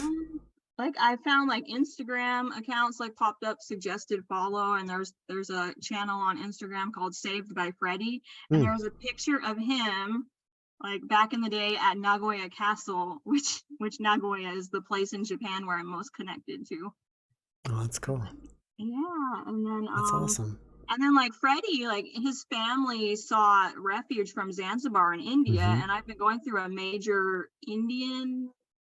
Like, yeah, I went to the Indian market, and I picked up a bunch of Indian ingredients, and I made myself a big curry samosa, mango chutney, guava nectar kind of meal. Sounds like delicious. Like a Maharaja, but it was really cheap. Like there is a very reasonably priced market. And then I looked at my receipt of the names of who was serving me there. Like, I noticed like they even put the checker's name on the receipt, and the person that checked me out, their name. I won't divulge it because that's private, but the name means victory, and I've been seeing V everywhere. And we talked on my 40-minute talk about how V for Vendetta was very inspiring to me. And I just got my business cards today from Vista Print, and it's got a big old V on it. And so his name meant victory, but also means trailblazer. And guess where I am? I'm in Portland, home of the Trailblazers. Wow. So I'm assuming that you believe there are no coincidences in your life. I don't know. Everything just seems like it's lining up just to line up. And then like I bought some naan, and then I was allergic. Like, I had gluten intolerance, like related to my chronic illness. I think it might be a little better. I still don't want to push it. So I bought some naan, and the brand was called Ashoka, which he was an Indian king, and I guess according to at least one website, his name means end of sorrow. And my family has been experiencing a lot of sorrow with the illness and the complications of what it brought into our life. I hope they get better. Malia, I've got to run. I've got 5 or 4 people waiting on me. Okay, that was fun. Let me show it one more time if you want to contact me at any of these places. Right, there she is. If you want to see her on Instagram, it's Pixie Patron. People always do this. V for victory is peace. All right, Malia, take care. One more. I want to show you this. It's a spiral. Oh, it's very nice. Very nice. All right, have a good night, everybody. All right, have a good night. Take care. Bye. Bye-bye. All right, next we got Sally Black. And, you know, I just... it's interesting. That's a guest that's going to be a guest in the future. And I've also recorded with Sally Black. It's like we're getting another future guest that I should be posting in a few days of her. And I asked her or invited her to come tonight. So we'll see what Sally's up to. And this is her first time here, I believe. And so, you know, we have an amazing audience, and you guys are great in the chat. So I thought, you know, maybe she'll come and meet some really cool people like you guys. So I hope you guys give her a big warm welcome.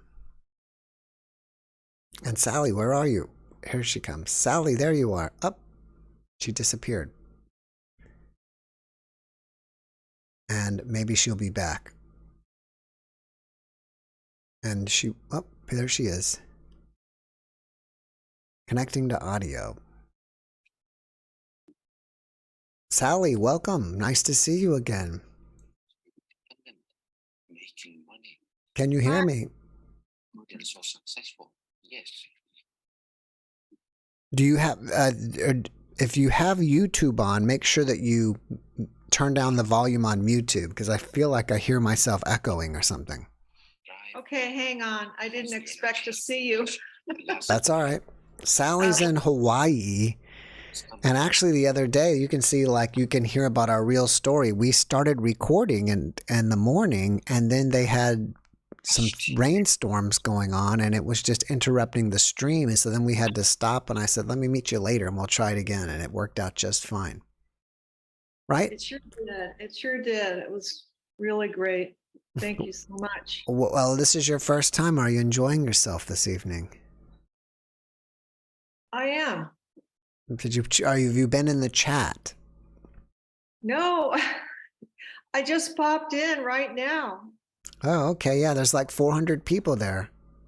I know. I don't know why I couldn't get in earlier, but I just finally gave up. And then all of a sudden it just popped in.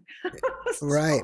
Well, there's one thing I didn't even mention to you, and I should have mentioned to you when we recorded. I have a thing called Discord, which are kind of like chat rooms, but you can do more. You can actually audio chat, video chat. You can post stuff. It's really cool, and it's totally free. And this is not only for you, but anybody. And there's about 500 people that are there.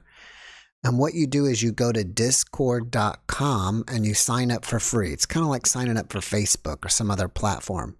And then once you get your free profile, if you go back to this video, in the description below is a link to join my personal server, the JeffMara podcast server. And then you can hang out and chit chat with like 500 people. So for those of you that want to meet other people and, like-minded people and like these kind of topics, that's maybe something you want to take advantage of. Is that why I couldn't get in? No, that's just something totally different. Well, you weren't able to get in. It's just you've been in line. I mean, I've had several people in front of you, and I still have 3 more people in line after you. So it's just a busy night, and I just take them one at a time as they show up. And so I just kind of let one person at a time come in because if it's more than one, it's too many people. Yeah, I didn't know how it worked. So I wasn't expecting to pop in, but I'm glad that I did. Yeah.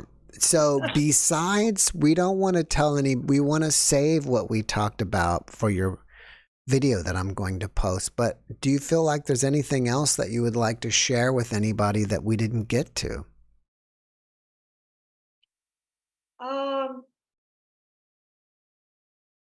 Just the fact, I think I wrote it to you in the email. I can't remember exactly what I said, but the gist of it is that the kind of person I am is I don't believe easily. I'm not easily swayed by people who have information. I'm quite I was in a school that believed verification was the way to get, once you verify something for yourself, then it's true for you. Right.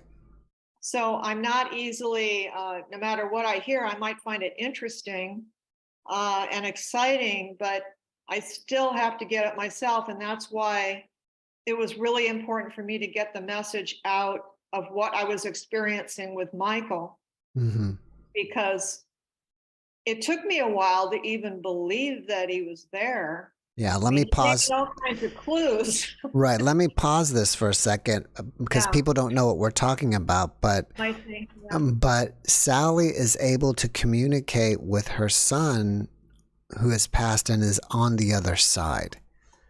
And so her son's name is Michael, and that's kind of what we're referring to. Is that I don't even think you believed it at first, or you were doubting it, and you needed your own confirmation or verification that this was really happening, right?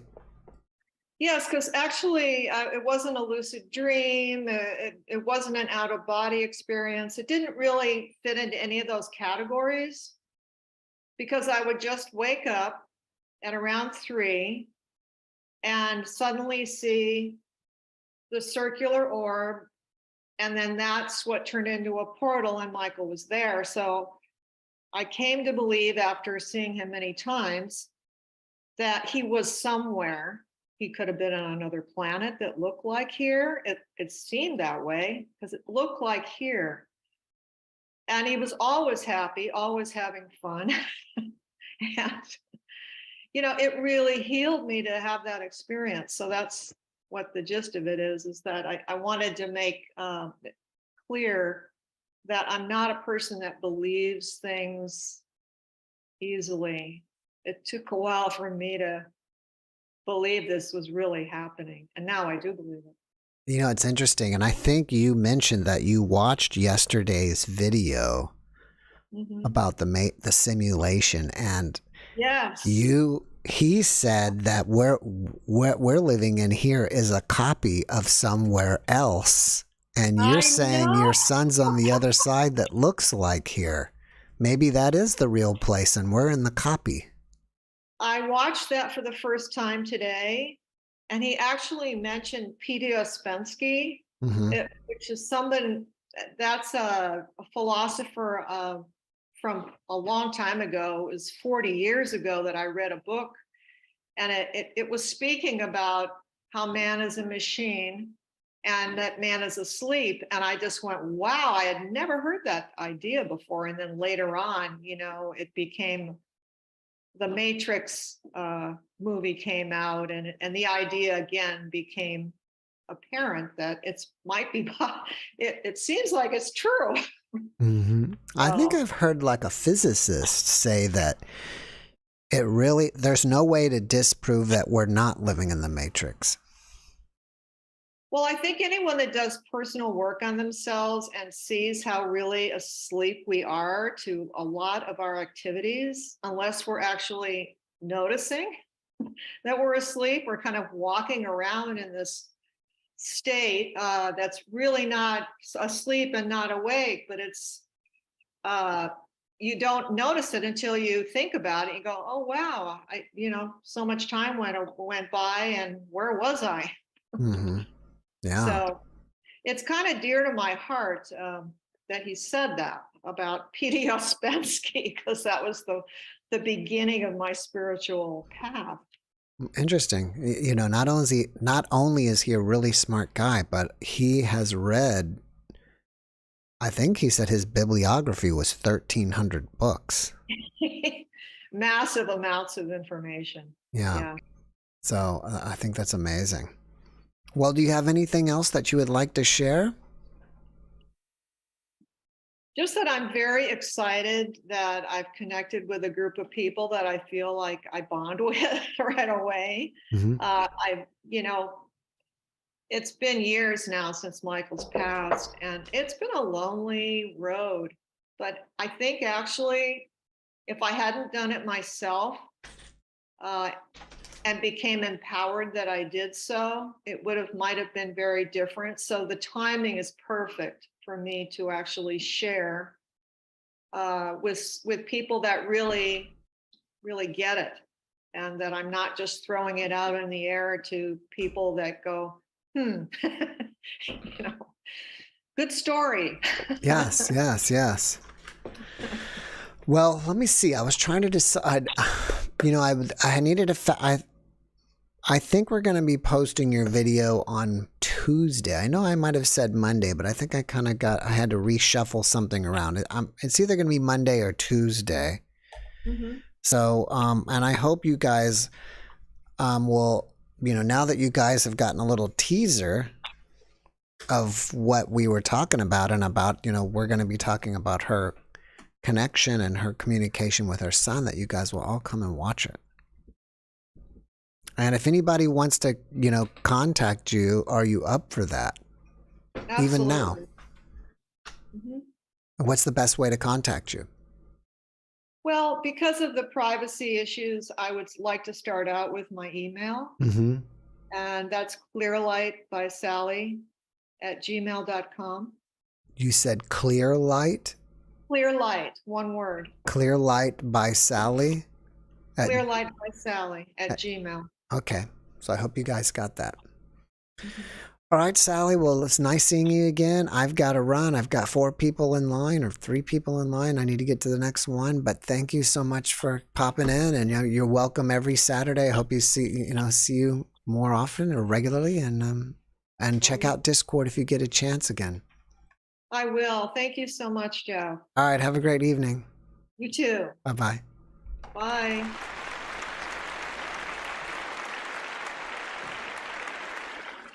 All right, that was Sally, and her video will be coming up soon. All right, so we got Leslie Kings here. Let's see what Leslie is up to. And Leslie, if you don't know, is in Hong Kong. He's a terrific pianist. And he channels his playing. Like he'll channel, while he's playing live, he's channeling what's coming through him. I hope I'm saying that right. And he'll probably come and play something for us this evening, so we'll see what he's got going on. And wow, this has been a real busy night. I haven't even, well, I was going to mention what's going on, but here we are. Leslie, can you hear me? Wow, All right. very well. All right. Welcome, Leslie. Welcome back. Oh, thank you. I really just thank you for so busy time and continue. This old bear can sit here, and enjoying.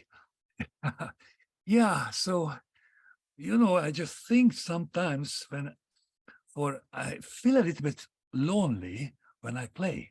You're feeling lonely. Interesting. Like this, for honestly, when I channeling, I'm not lonely. I'm very happy. Yeah. But hopefully one day somebody can play with me online with violin. It's so funny that you said that, because I was thinking the one time, usually sometimes you're channeling, sometimes you're playing hymnal music, or you're composing songs that are, from the Bible, and they're kind of poppy. And I was like, almost wanted to sit here and play drums along with your playing, like kind of play along with you. But I don't think the timing would work out right. You know what I mean? Because there'd be some kind of funky delay, and it would be probably not in time together. I don't know. I understand the problem. Maybe you will be checking rabbit in the future. Or let us see if we are live or not live, it's work together or not. But definitely it can be really amazing. For I think that Zoom, it's quite online.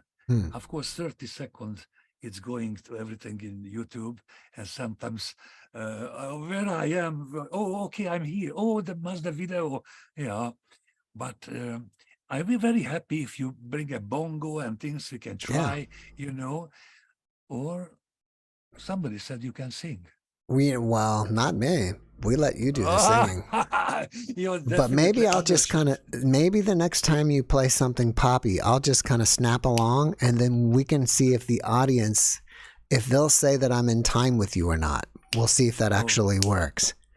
Okay. Either that, or I just need to fly to Hong Kong and join you live in your room there for your own live stream on Friday nights and play with you and be your accompaniment. Yeah, thank you. You're very welcome. Thank you. Yeah. Together someday. Are you still doing your live streams on Friday nights on your YouTube channel? Yeah. Yes, right. I'm very happy. Some little bit more people, 8 people online, It's very good. And later on, people look at us on YouTube, welcome. So definitely. Yes. I was going to say, since I've got people waiting and it's already late, maybe we can just have you do one of your channeled piano playings today. Okay, no problem. Next time I play 2 light songs. There you go. Now I'm playing what you asked me something, but very special way. I liked once again as the public, the audience, or we have 4 different seasons, like the spring, summer, autumn, and winter. Oh, okay. Yeah, I remember that. Last time we had the elements and you played water. Yes, This and time you you're going to be, also. this time it's And going to be something different. now I need to check it for, is it spring or autumn or summer or winter? So let's check in the chat for what they're saying. I don't share anything. Mhm. You know, I write. Once again, I have the white paper, not the black one, the white. And write the All right. word. So, if for those of you who are wondering what we're talking about, he's going to play something and you decide, and you can put it in the chat maybe toward the end. Was his piece sounding like something that would be considered spring, summer, autumn, or winter? And today will be something what I like to always have for the audience, for they can be channeling also. Not just everybody can. So what I do, one of the wonderful things, you know, when you are shower room, we're channeling, and after you forget. And many times you're walking on the street and come like Paul McCartney, many songs, you know, la la la la, everything's on the street for many of his songs. And a lot of John Wesley wrote 6,000 hymns. I have just 200. Also just on the horse, you know. Today, one of the key what I love share is a do, re, mi, the do, re, mi. So Do, when re, you mi. do, re, mi, fa, sol, la, ti, do. So when I play the melody, I will sing with the melody the do, re, mi, fa, sol, la, ti, do. Okay. Wow, interesting. If you learn it teaching your children about for mi, re, su, fa, mi, re, do, la, su, fa, mi, do, ti, la, su, fa, mi, re, do. Example. No, I channeling. I don't know what I will play. That's really channeling, but I will singing together with the melody, the do, re, mi, fa, sol, la, ti, do. Not difficult after 20, 30 years, but can start learning, you know, how to sing, just very simple. No. Okay, no preaching. Synthesizer. Oh, after, you cannot see my hand. Maybe fake. It's coming. Oh, Here we go. in the, So we're going to get the other view of Leslie's keyboard.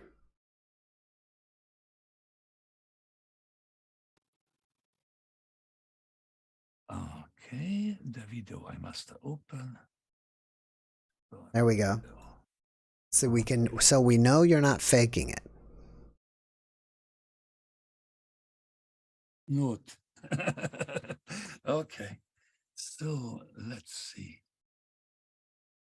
Let's see, angel. Yeah, I like angels. Angel sound.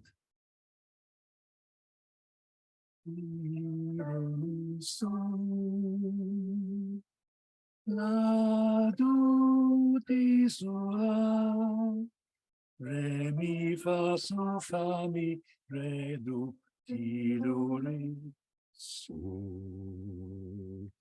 do re mi fa so la ti do ti so la so fa mi do re do re so la ti la so fa mi so do ti la so re mi so la mi la so re mi la so. That's the answer with angels. You know, I can barely hear your piano. Oh dear. Okay, so now you can hear. Maybe you can still turn it up a little more. Oh, okay. Yeah, that's good. There you go. Yes, okay. Once again, just a little things missed, and therefore you have no sound. But now we have. Okay, so I will sing a song with angels voicing. Yeah, okay. Su mi duti la fa mi re do la ti do re mi fa re do ti la fa mi re do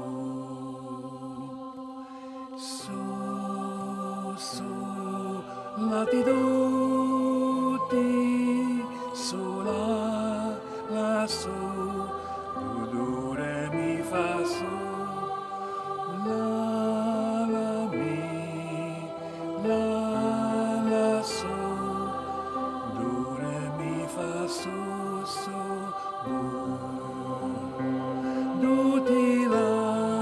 do ti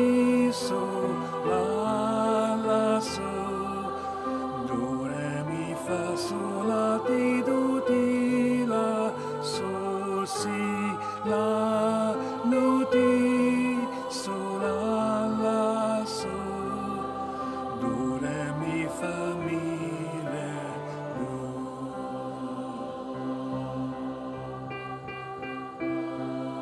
so mi so mi do re mi fa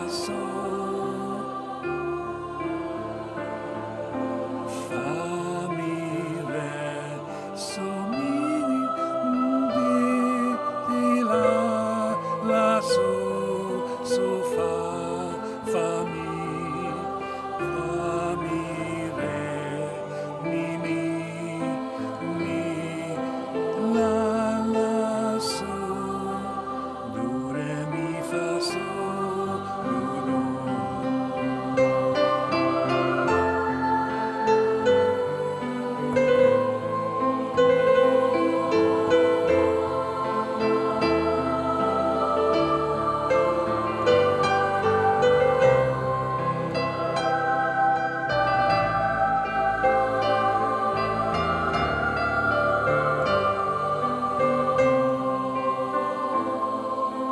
Do di la fa mi re do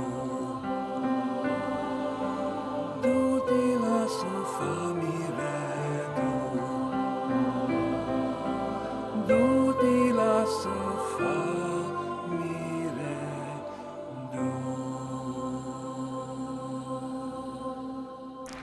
All right, bravo, bravo. Thank you I'm very guessing it much. was spring. We'll see. I think I see some springs and some falls. What was it? Very close. Very close. Yeah, I love it. But not spring. It wasn't Very spring, all close. right? What was it? A little bit more warm. It- Yeah. Summer, all right. Yeah, a little bit, It was summer. So, first time in my life did this, so I also sweat a little bit, for I never did before public such things for singing do, re, mi, fa, sol, la, ti, do. But this is one of the wonderful things if people can learning, do any melody what you sing, you can put down, you can write down for beautiful channeling from the music from above to hear many angelic, beautiful music. So definitely good to learn. Well, Leslie, thank you for coming and playing for us. And guys, if you want to see Leslie live on Friday nights, go to his channel. It's Leslie Kings, right? Yes, Leslie King's, yes, YouTube channel, so easy to find. And welcome. God bless you.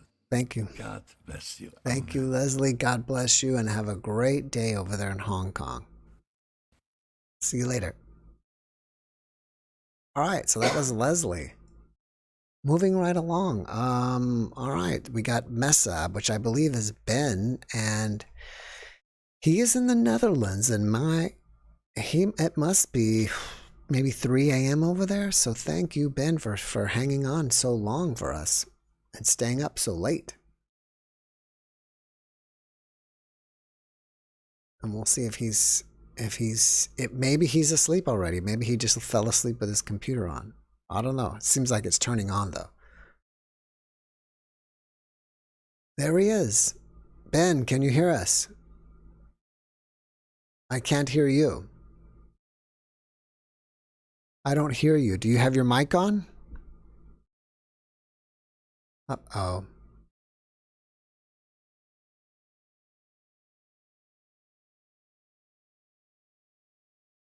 Testing 1, 2, 3. Oh, it's connecting to audio. All right, maybe it'll work this time.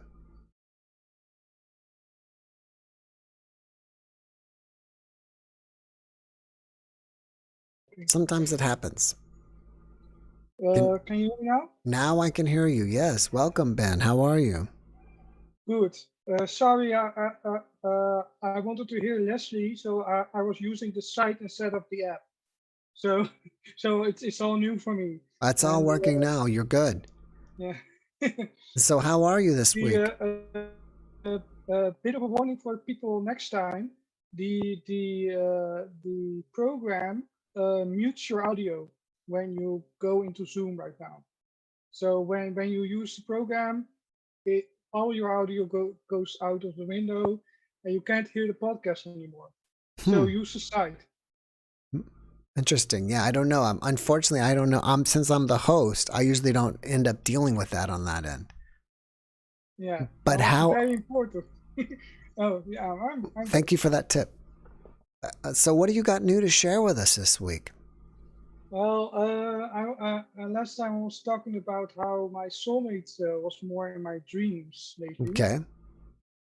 And well, a bit of an update. Since last week, I had like 3 dreams where she showed up. Mm-hmm. And this time she didn't actually show up. She disturbed the dream. She disturbed the dream?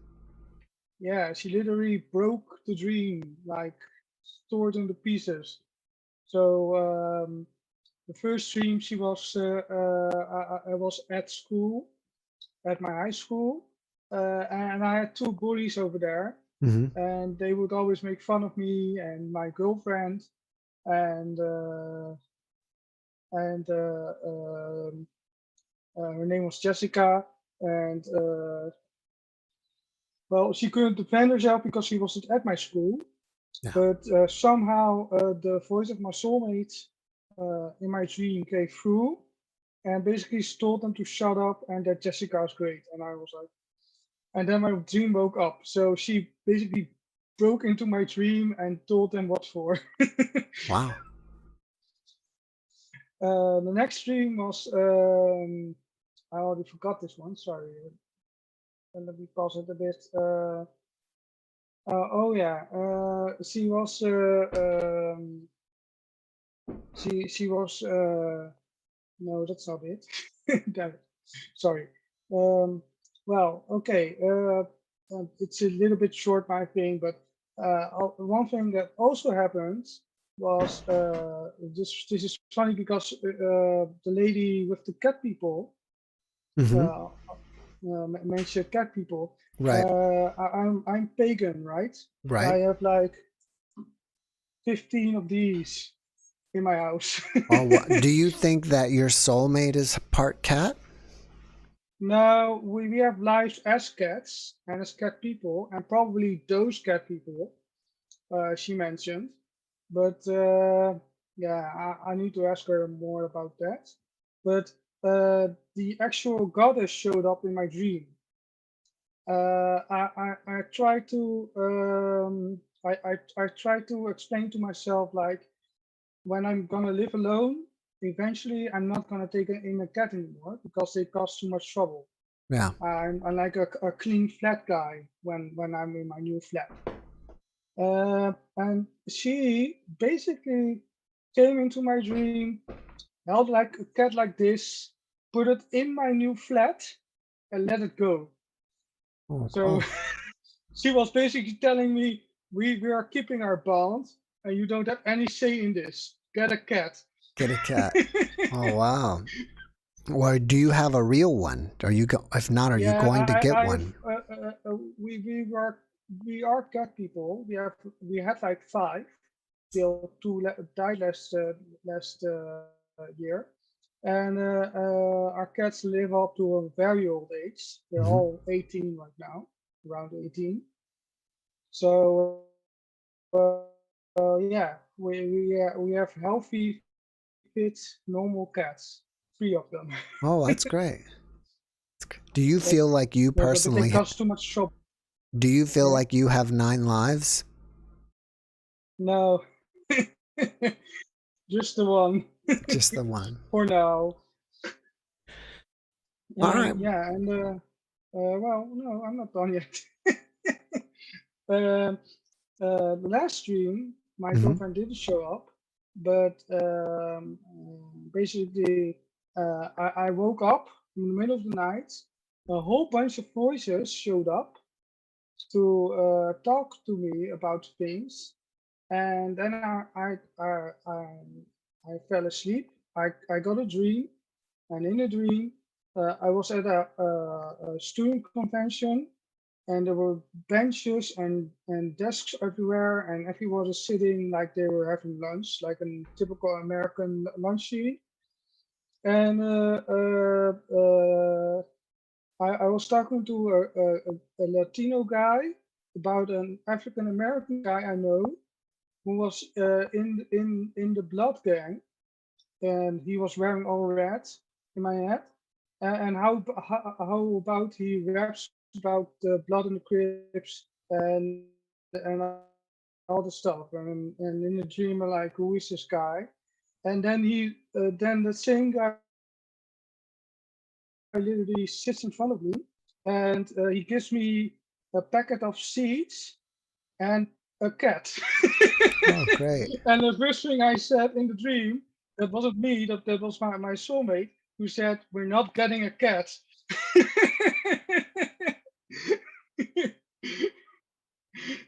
We're not getting a cat to that guy. All right, Ben. Well, thanks for coming and sharing with us, brother. Wait, I'm almost done. The last thing was a message, and that message was Ueru, and it means grow. And apparently I need to grow in some kind of manner. So all these spirits are telling me to grow. now I can go. Have a nice day. All right, Ben. You have a great evening. Bye. Bye-bye. All right, next up we have Britt. I forgot to give him an applause. Brittany. I think that's right. I hope I'm pronouncing that correctly.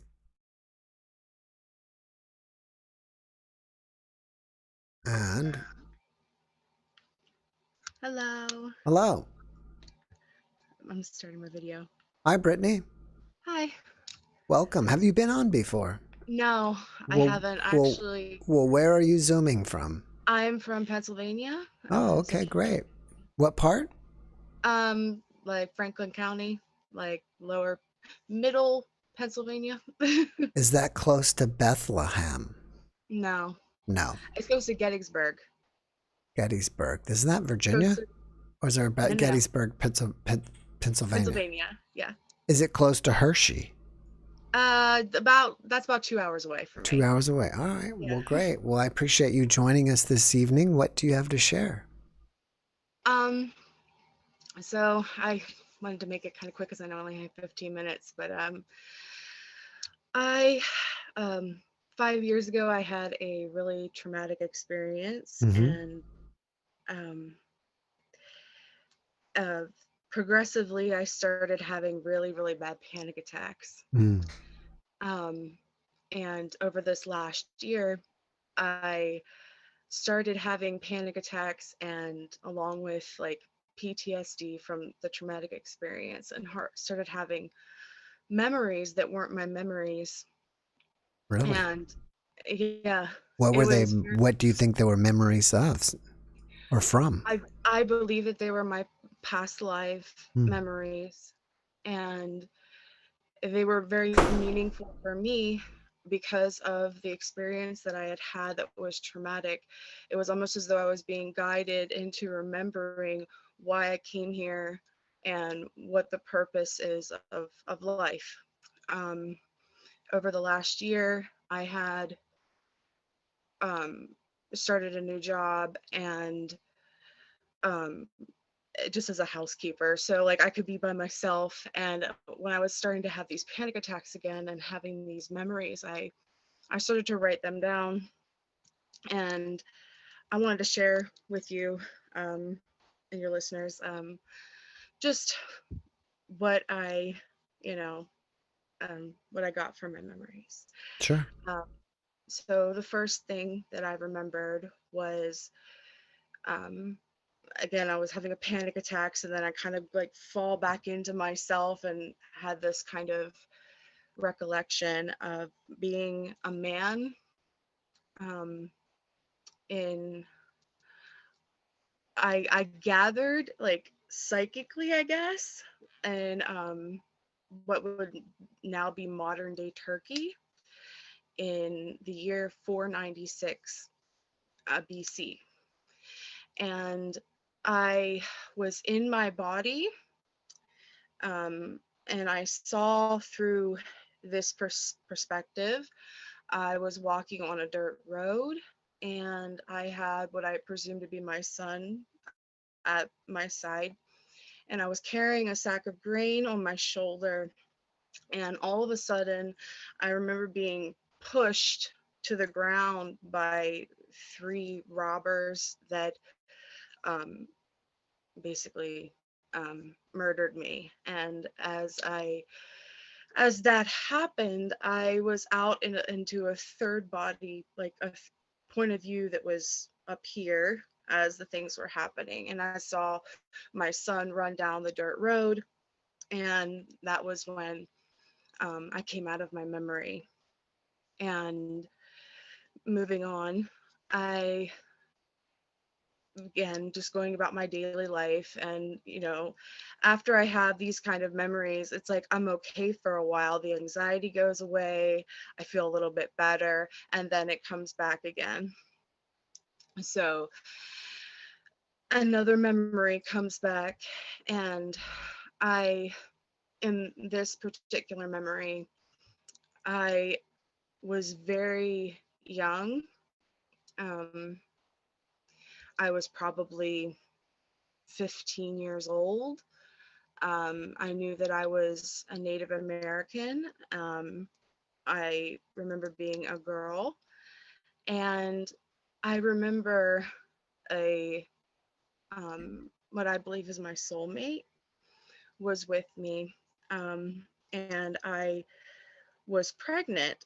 Um, I I remember again as I was having the baby in this little hut. I had this man um, beside me, and I came out of my body, and I saw my body, and I passed away from childbirth.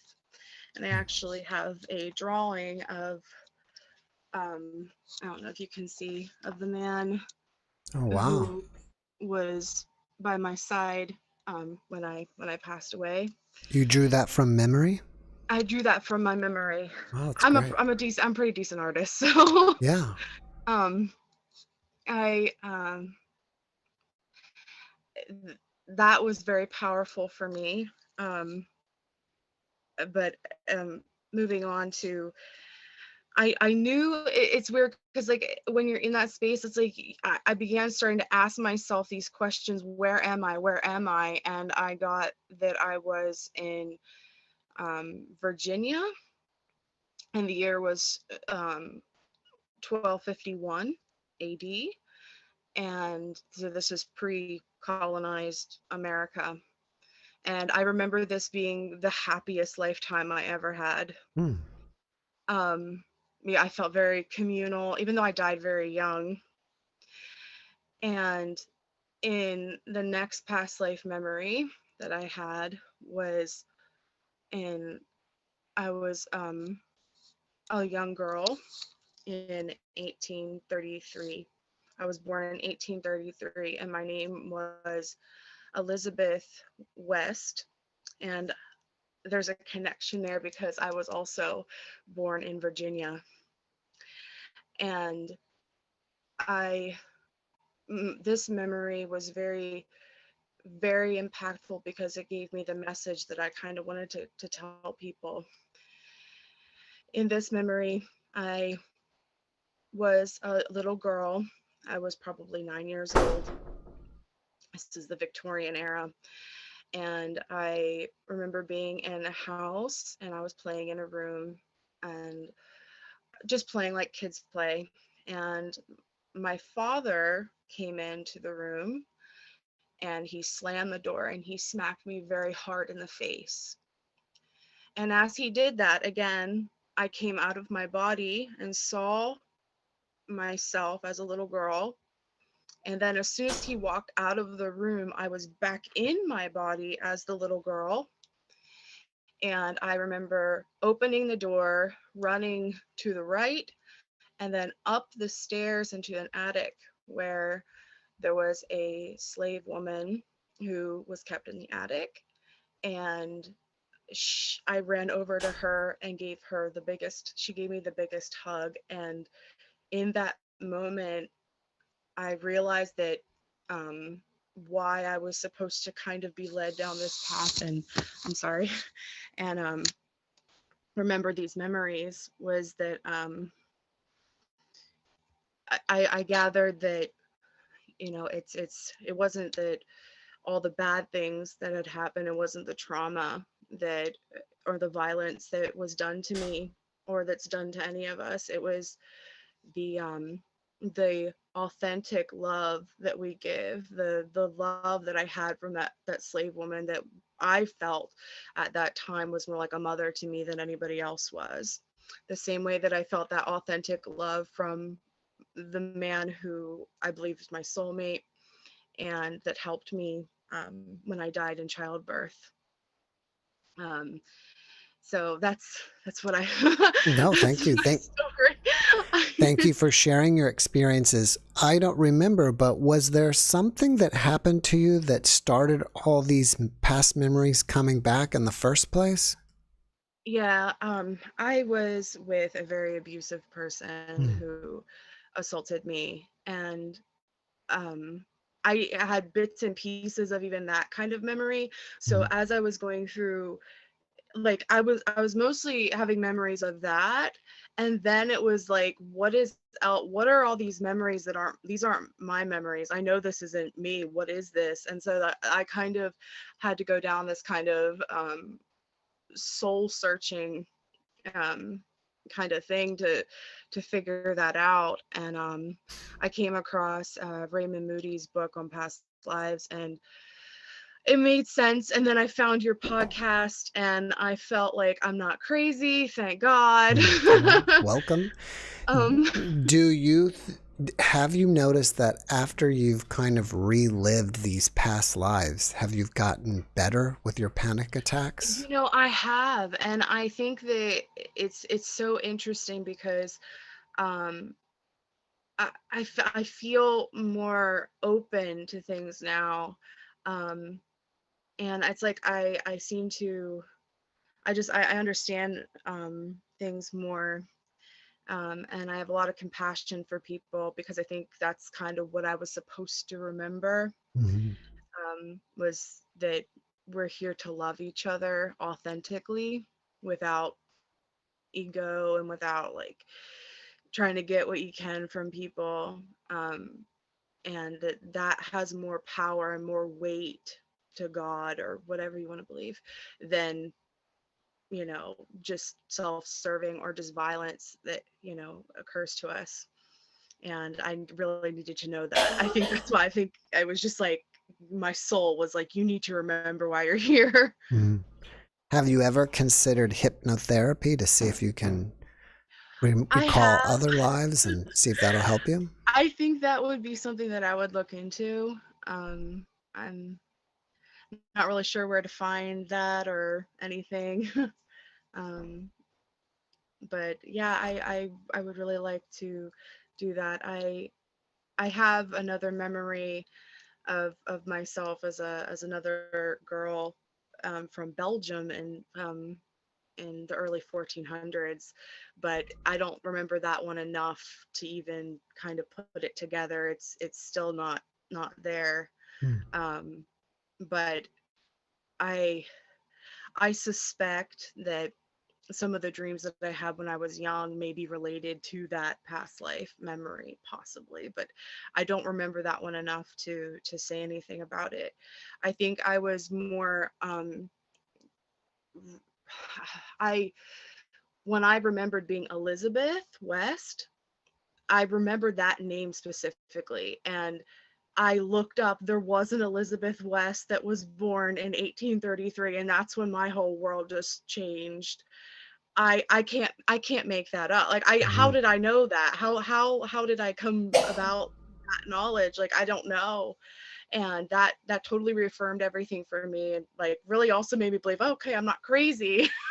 It'd be you cool know. if you could find a picture of her.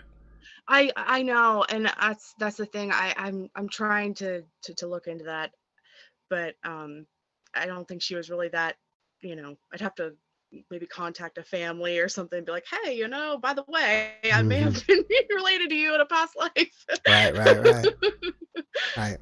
So Well, Brittany, thank you so much for coming and thank sharing with us. I really appreciate you. And if you get hypnosis or if you start remembering more past lives, please come back and tell us about them. okay.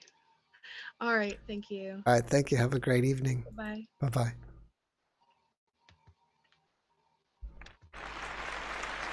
She's gone. I had to give her applause. All right, guys, it's been a really busy evening. We're already into overtime. And so I just want to tell you what's coming up before I go here. Gotta grab this other mouse. I'm working on 2 computers here if you're wondering what I'm up to. Let me pull up my appointment book. And I had Mark Hodges I had about a week or 2 ago, and we only talked about one of his NDEs, and he came back and we talked about his other NDEs and how he has astral body or astral traveling, and so that's going to be coming up. As you saw, Sally Black's, she was on, hers is going to be posting this week. I had a recorded one this morning, an NDE, and that'll be posting next week. I'm supposed to record an NDE with a gentleman from Paris tomorrow morning, and so that'll be my first one from Paris, so that's cool.